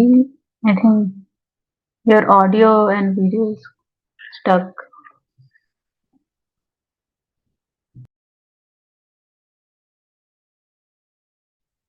Yes, Mataji, you're not audible. Hare Krishna. I think Mataji has left. Maybe she will join again.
Hare Krishna. Sorry for the internet loss. Okay. जो तर मेरा second silent Okay. Hare Krishna. I'm audible? Yes, जी Mataji. Mataji ji The first thing is you have to regulate your association. Second thing is association second thing is group you have to choose your association. पहला चीज है कि आपको regulate करना है, second चीज आपको चूज करना है, आप किससे एसोसिएशन करते हो ये आपको ध्यान रखना है। आप बहुत ज्यादा भोगी लोगों से तो एसोसिएट नहीं करते जो पर स्त्रियों में खुद ही आ सकते हैं या पर पुरुषों में खुद ही आ सकते हैं, आपको देखना है। Third is as I said get attracted by the beauty of lord Krishna. भगवान के सुंदर मुख का दर्शन करने से जब हम भगवान के मंदिर में भगवान का दर्शन करते हैं ना, ये साधारण चीज नहीं है, हमें साधारण लगती है पर शास्त्रों में इसकी बहुत बहुत महिमा बताई गई है। एक छोटा सा स्टोरी मैं बताना चाहूंगी रामानुजाचार्य का। तो रामानुजाचार्य के एक शिष्य थे, उसका नाम था धनुर्दास। धनुर्दास वो उनकी पत्नी से बहुत ज्यादा आसक्त थे। उनकी पत्नी थी, उसका नाम था हिमंबा। हिमंबा तो वो अपनी पत्नी की उसकी पत्नी बहुत सुंदर थी, वो अपनी पत्नी से बहुत ज्यादा आसक्त थे उसके रूप से। और जहां भी उसकी पत्नी जाती थी वो उसके पीछे पीछे उसका ध्यान रखते थे, और धूप में जाती थी तो छाता पकड़ के उसके मतलब was very much attached to the wife. Wife के लिए तो अच्छा ही है। Wife is happy because husband is attached, पर हस्बैंड के लिए बिल्कुल अच्छा नहीं।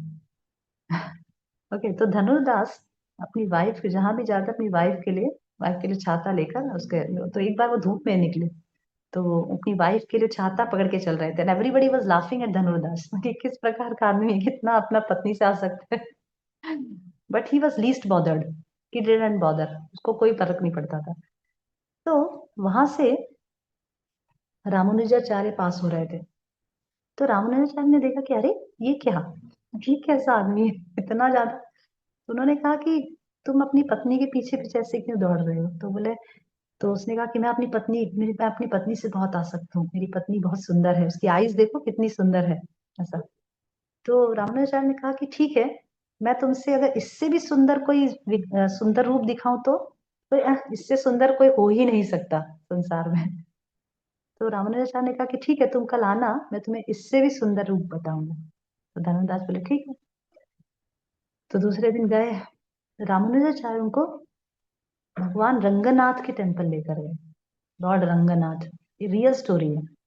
उनके शिष्य थे रामानुजाचार्य के धनुर्दास। तो जब धनुर्दास रंगनाथ के मंदिर में गए और जब रंगनाथ का सुंदर दर्शन किया, उनके सुंदर विग्रह का दर्शन किया, उनके रूप का दर्शन किया, तो कथा आती है कि वो इतने ज्यादा भगवान के रूप से आकर्षित हो गए कि उन्हें संसार का कोई भी रूप अब सुंदर नहीं लगता। राइट। तो इस प्रकार से इस कथा के माध्यम से हमें समझ आता है कि ये जो आकर्षण जो हम अपोजिट जेंडर का जो होता है भौतिक जगत में, वो तब तक होता है जब तक हम भगवान के रूप से आकर्षित नहीं होते। जब हम भगवान की सुंदरता से आकर्षित हो जाएंगे ना एक बार, तो हमें ये भौतिक जगत की कोई भी वस्तु आकर्षित नहीं लगेगी। ऐसा यमुनाचार्य का एक प्रेयर है जिसमें यमुनाचार्य कहते हैं कि सेक्स लाइफ क्या है, मैं इस पे थूकता हूँ।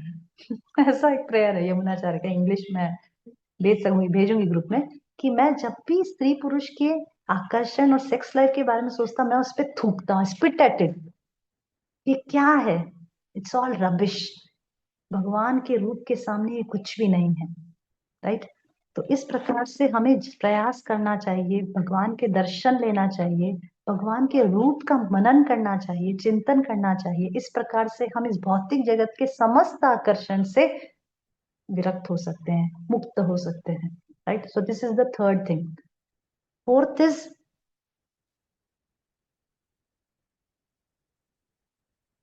ट्राई टू, जैसे आप देखेंगे शास्त्रों में और इवन शिला प्रभुपाद ने इस्कॉन में एक सिस्टम बनाया है, माताजीज को, सॉरी जो फीमेल है उनको माताजीज कहना और जो मेल है उनको प्रभुजीज कहना। राइट। ऐसा सिस्टम शिला प्रभुपाद ने बताया ना इस्कॉन में। तो इस प्रकार से हम जब किसी भी अपोजिट जेंडर से डील करते हैं तो हमारे अंदर उनके लिए एक रेस्पेक्ट भावना होनी चाहिए।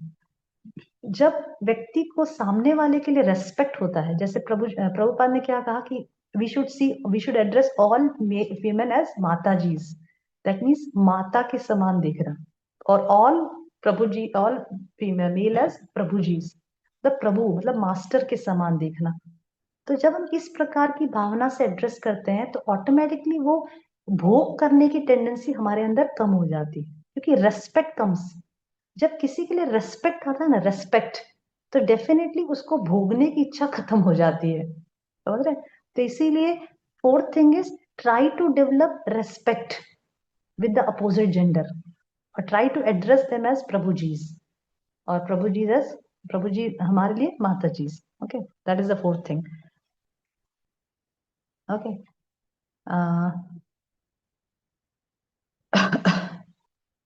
okay, the next one more thing, I'm not going to tell more.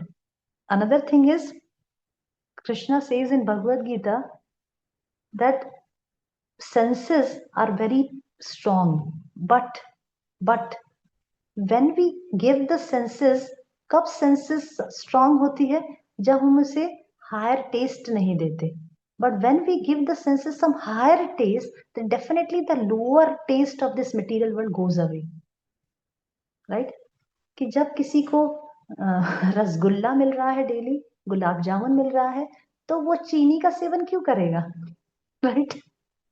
वो रसगुल्ला खाना पसंद करेगा ना, वो गुलाब जामुन खाना पसंद करेगा, चीनी क्यों खाएगा बैठा बैठा? तो उसी प्रकार से जब हम अपनी इंद्रियों को कुछ हायर टेस्ट देते हैं, भक्ति का टेस्ट देते हैं, अपनी जीवा से भगवान का नाम लेते हैं, आंखों से भगवान के रूप का दर्शन करते हैं, नाकों से भगवान के पुष्प का सुगंध लेते हैं, कानों से श्रवण करते हैं, तो जब इस प्रकार से अपनी इंद्रियों को भगवान की सेवा में लगाकर उन्हें हायर स्वाद देते हैं, तो इस प्रकार के तुच्छ भौतिक स्वाद से हमारा डिस्टेस्ट हो जाता है, वो सब हमें खराब लगने लग जाते हैं automatically, you will not realize. इसीलिए भक्ति में आने के बाद, इसीलिए आप देखेंगे कि भले ही शिला प्रभुपाद उदाहरण देते हैं कि शिला हरिदास ठाकुर का, शिला हरिदास ठाकुर स्वयं माया देवी उनकी परीक्षा लेने के लिए आई, 3 रात उनके साथ बनी रही और उनके साथ भोग करना चाहती थी, पर शिला हरिदास ठाकुर ने उसे ही भक्त बना दिया, because he was a pure devotee of the Lord. शुद्ध भक्त में पावर होता है कि वो किसी प्रकार के इस भौतिक आकर्षण से आकर्षित नहीं होते। क्यों? क्योंकि ये भौतिक आकर्षण कुछ लगते ही नहीं, वो लोहे के समान है। अगर आपके सामने सोना रखा हो तो कोई लोहा चूज करेगा क्या? कोई करेगा? आपको लोहा दे रहे और सोना दे रहे, तो कौन क्या चूज करेगा? ऑफकोर्स सोना ही चूज करेंगे डेफिनेटली, राइट? उसी प्रकार से बुद्ध भक्तों के लिए भौतिक आकर्षण लोहे के समान है, क्योंकि उन्हें भगवान का दिव्य रूप का दर्शन हो रहा है, वो स्वाद प्राप्त हो रहा है, वो हायर स्वाद, वो जो आध्यात्मिक जो रस है वो प्राप्त हो रहा है। तो इस भौतिक जगत की जो तुच्छ स्त्री पुरुष आकर्षण और ये सेक्स लाइफ और ये सब चीजें उन्हें एकदम तुच्छ लगती है। they want to spit at such thoughts, समझ रहे हैं? तो इसलिए बेस्ट थिंग इज हम भक्तों का एसोसिएशन करें, ज्यादा से ज्यादा कृष्ण कथा श्रवण करें, भगवान की सुंदरता से आकर्षित हो, और रेगुलेशन और डोंट्स में क्या करें? ये डूज हो गया, और डोंट्स में क्या करें? डोंट्स में अपोजिट जेंडर से जितना एसोसिएशन जरूरी है उतना करें, और अपने एसोसिएशन को चूज करें। Okay, thank you very much. I hope this was a little fruitful class and you get to learn something.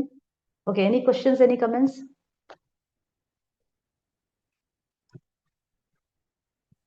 Mataji, can I ask? Yes, Mataji, yes, Mataji. Mataji, भक्त कल्प वृक्ष के जैसे होते हैं, ऐसे कहा गया शास्त्र में। तो जब भी कोई मन में दुविधा आती थी तो गुरु महाराज अपने लेक्चर के थ्रू दूर कर देते थे। आज तो ऐसा हुआ कि मन में जो दुविधा आई आज आपने भी दूर कर दी। सो रिसेंटली ऐसा एक डिस्कशन था जिसमें इट वाज बीइंग डिस्कस्ड कि एक सन्यासी was in WhatsApp communication 1-to-1 with the lady, not a wrong communication, hmm, like forwarding some realizations, appreciating the feedback.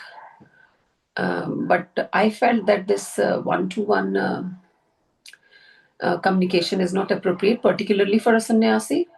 And even if we are in this one-to-one communication with anyone, either our husband should be aware that that's for some need, or we should put them into this discussion if that's a possibility.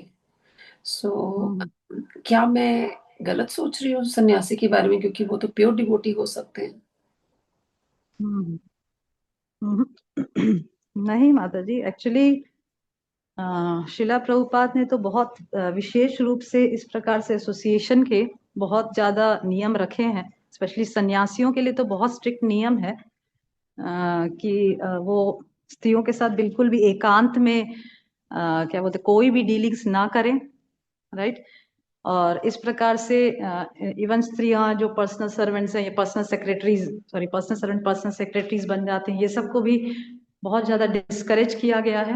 मतलब सी overall system क्या है, overall system ये है कि संन्यास आश्रम में आप अपोजिट जेंडर के बिल्कुल भी अपोजिट जेंडर के साथ बिल्कुल भी इंडिपेंडेंटली डील ना करें। ऐसा नहीं कि दे हेट, ऐसा नहीं कि दे हेट अपोजिट जेंडर्स, ऐसा नहीं कि वो सन्यासी लोग स्त्रियों को पसंद नहीं करते इसीलिए उनको दूर भगाते हैं, ऐसा नहीं है।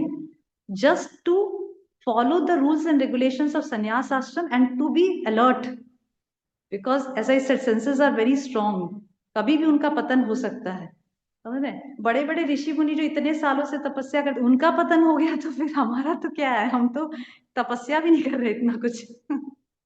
इसीलिए सी ये सब जो नियम है वो हमें डरान मतलब हमें चेतावनी देते हैं। ये कोई किसी के इंसल्ट करने या किसी को नीचा दिखाना, किसी को ऊपर दिखाना, ऐसा नहीं है। They just give us just alert कि भाई ऐसा हो सकता है, आप सावधान रहिए, right. So they make us alert कि ये ऐसा है, आपको सतर्क रहना चाहिए। और ये सब जो इंस्टेंसेस जो भागवतम में दिए हैं या अलग अलग शास्त्रों में दिए हैं, वो हमें एक एक इंस्ट्रक्शन देते हैं कि हमें इस प्रकार से डील करना चाहिए, राइट। राधा गोकुलानंद माता जी सबको,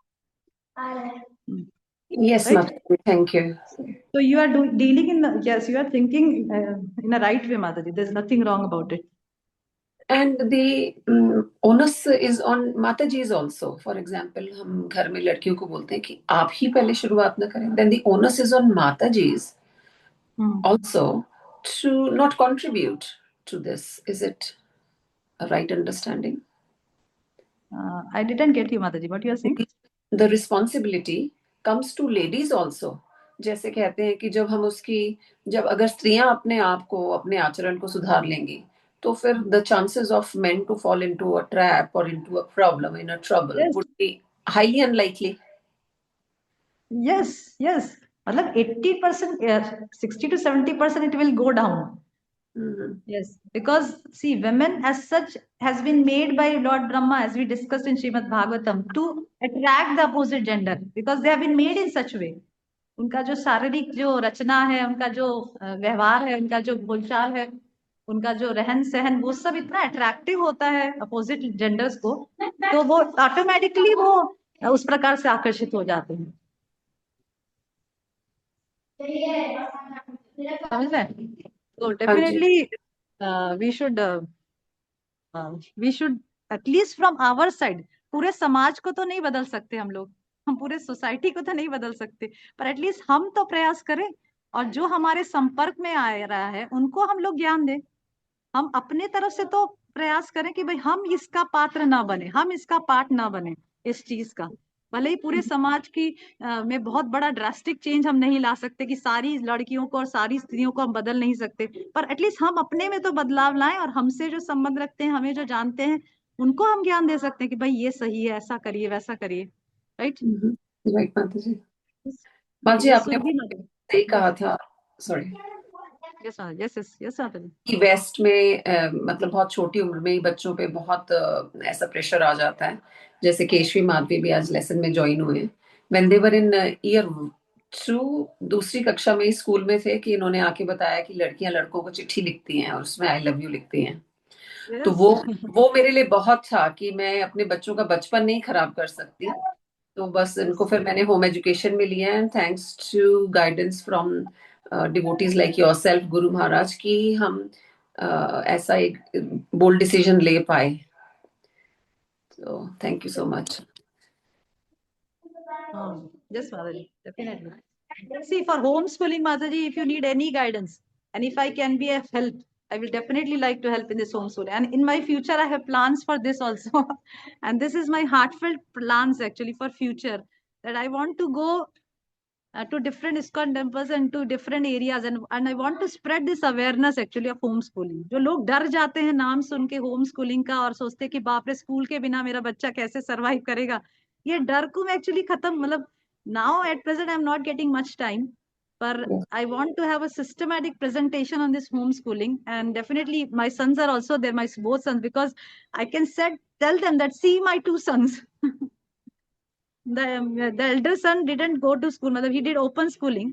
जो बड़ा वाला बेटा मेरा ओपन स्कूलिंग से 12th पास करके आज इस यूनिवर्सिटी, संस्कृत यूनिवर्सिटी में पढ़ाई का, और छोटा वाला वो 8th ग्रेड तक स्कूल गया ही नहीं कभी, और 9th में भी हमने उसको गुरुकुल में डाला because we came here, that's why. Otherwise मेरा उसका भी कोई प्लान नहीं था, हमने तो ऑलरेडी उसका ओपन स्कूलिंग में नाम कर दिया था और ओपन स्कूलिंग से ही कराने वाले थे।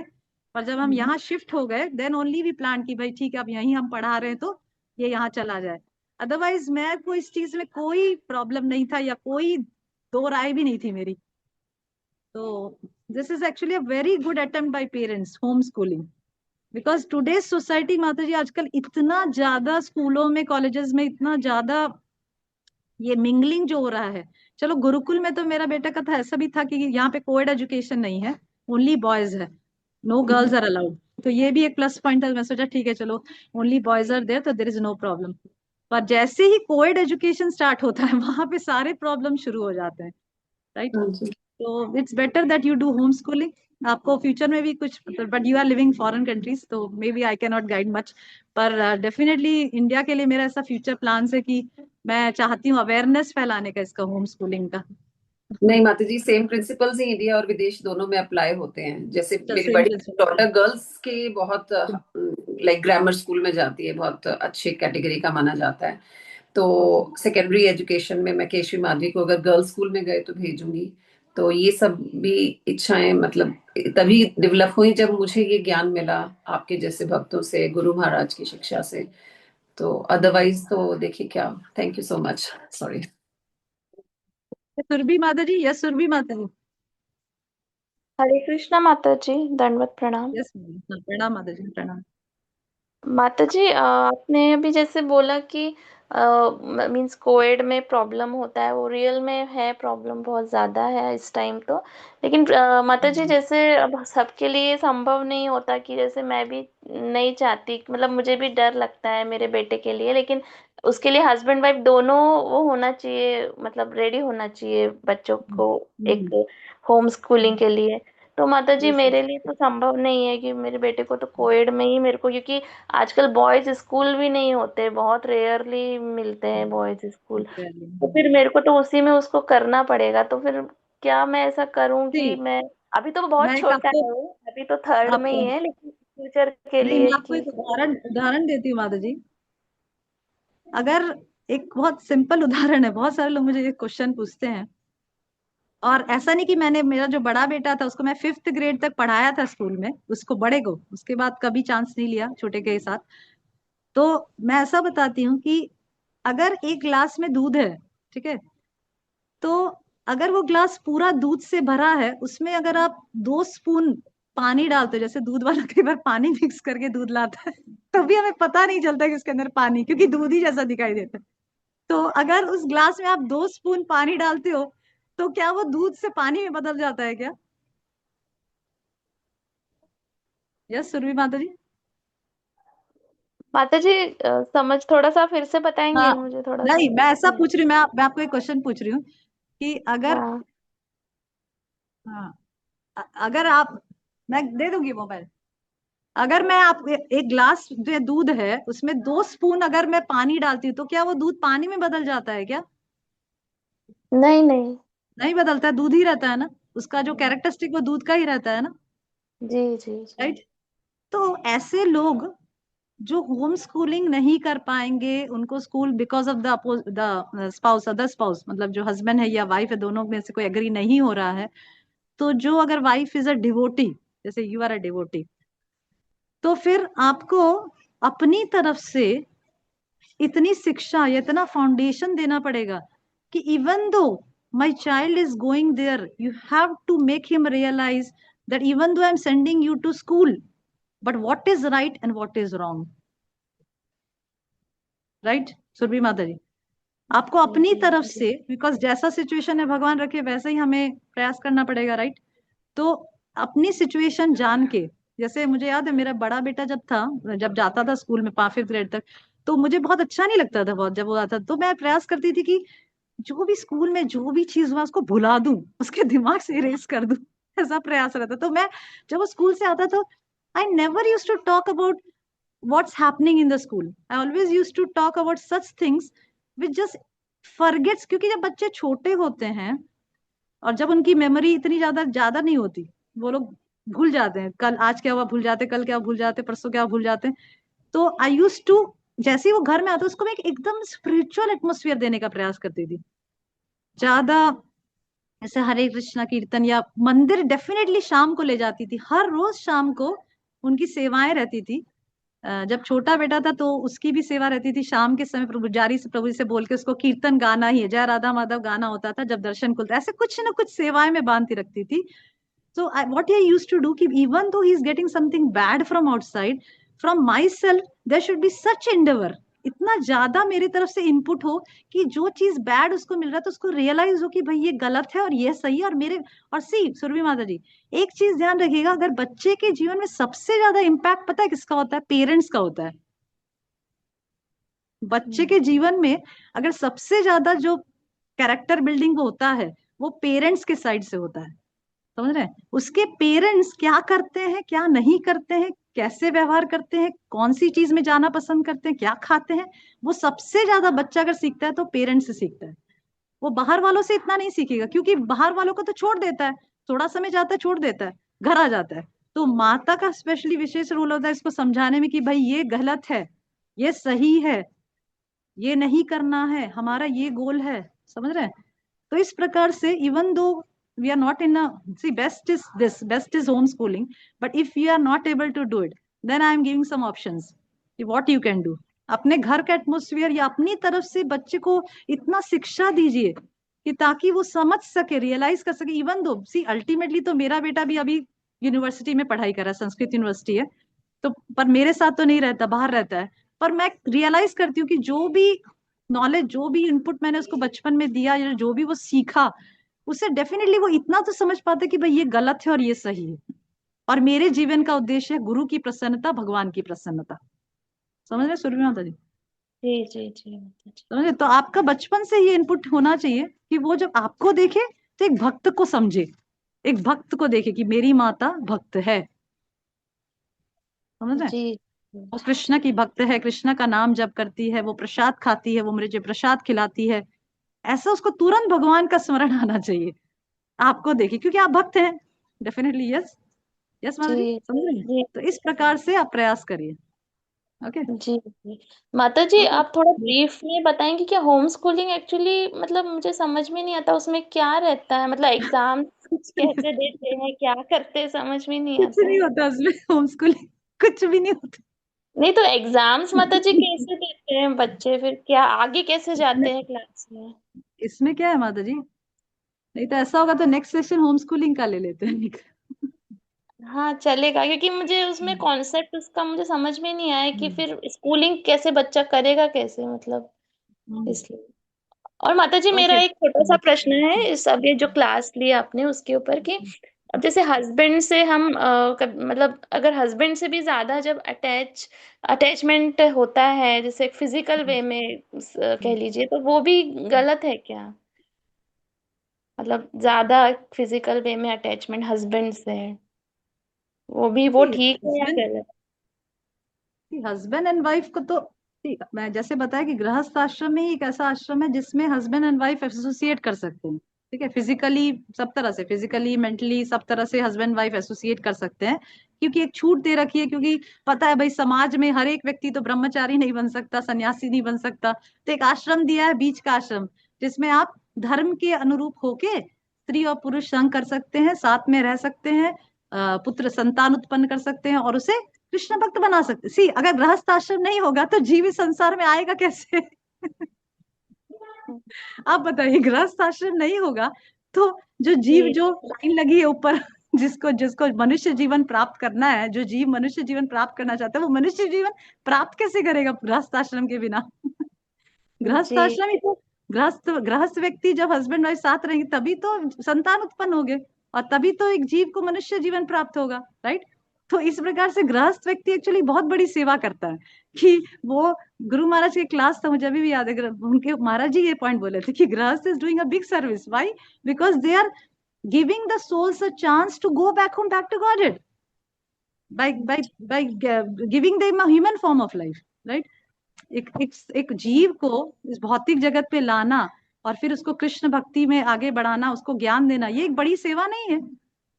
बहुत जी बड़ी जी सेवा है, राइट? नहीं माता जी, लेकिन जैसे किसी का और एक जो ये या स्त्री, एक स्टेटमेंट है शिला प्रभुपाद का, शिला प्रभुपाद कहते हैं कि अगर कोई स्त्री अपने पुरुष, अपने पति से आसक्त होती है तो एक्चुअली अच्छा है, क्योंकि स्त्रियों को इन जनरल स्पिरिचुअली थोड़ा लेस एडवांस्ड बताया गया है।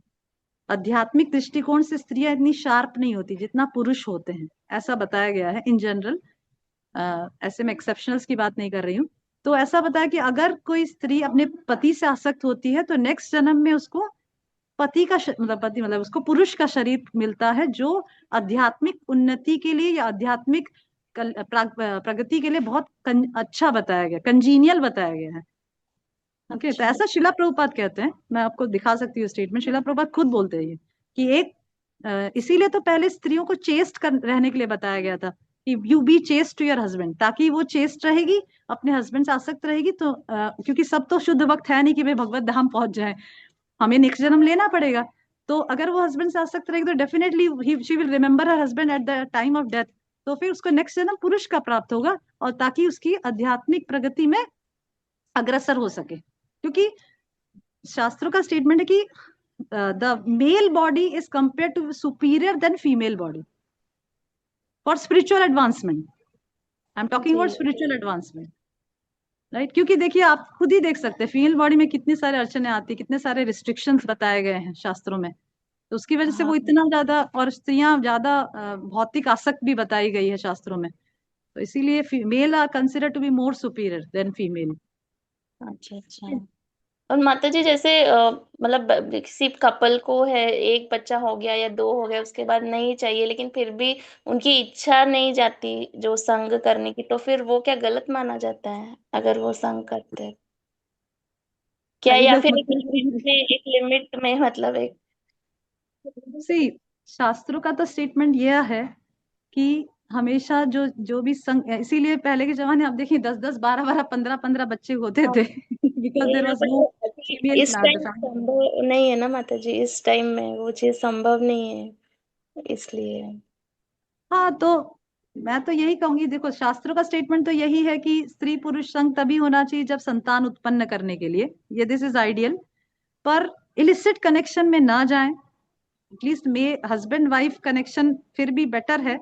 एक पराय स्त्री या एक स्त्री वाइफ एक पैरामर या हस्बैंड के बाहर जाके इलिसिट कनेक्शन रख रही है, या हस्बैंड वाइफ के बाहर जाके किसी और स्त्री के साथ इलिसिट कनेक्शन रखने से अच्छा है कि हस्बैंड वाइफ कनेक्शन ज्यादा बेटर है। Okay but I am not saying that this is ideal, I am not saying या this is ideal, but better है, बेटर है, या बेटर। यस। जी जी जी ओके, ओके, थैंक यू जी, very thank much. Hare Krishna. Hare okay, Krishna thank माता जी। यू। यस, हरे कृष्ण माता जी। प्रणाम माता जी। Yes madam. माता जी मेरा एक क्वेश्चन है।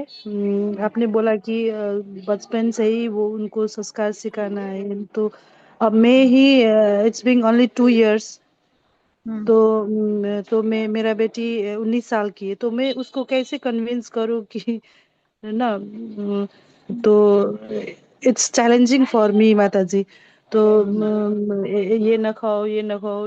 मैं तो बोलती हूँ ना, संग भी जाते हैं, जैसे यहाँ पर है माता जी लोग है, आकृति माता जी, ये लोग मेरे बेटी के साथ रहते हैं, वो सेवा भी करती है, मंदिर भी जाती है।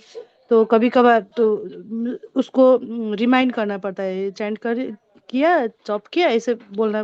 फिर भी वो भागना चाहती है ना, तो फिर it's very challenging to for grown up child, you no.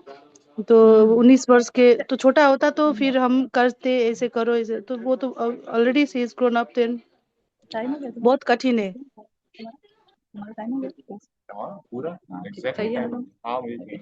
Okay okay, बीनी माता जी, आप नेपाल ग्रुप से है ना? हाँ हाँ, यस माता जी। हाँ, मैं थोड़ा सा भी क्लास को लीव करना चाहती हूँ, कुछ एक क्लास ओके दूसरा वेट कर रहा है। मैं आपको ग्रुप पे इसका आंसर देती हूँ माता जी।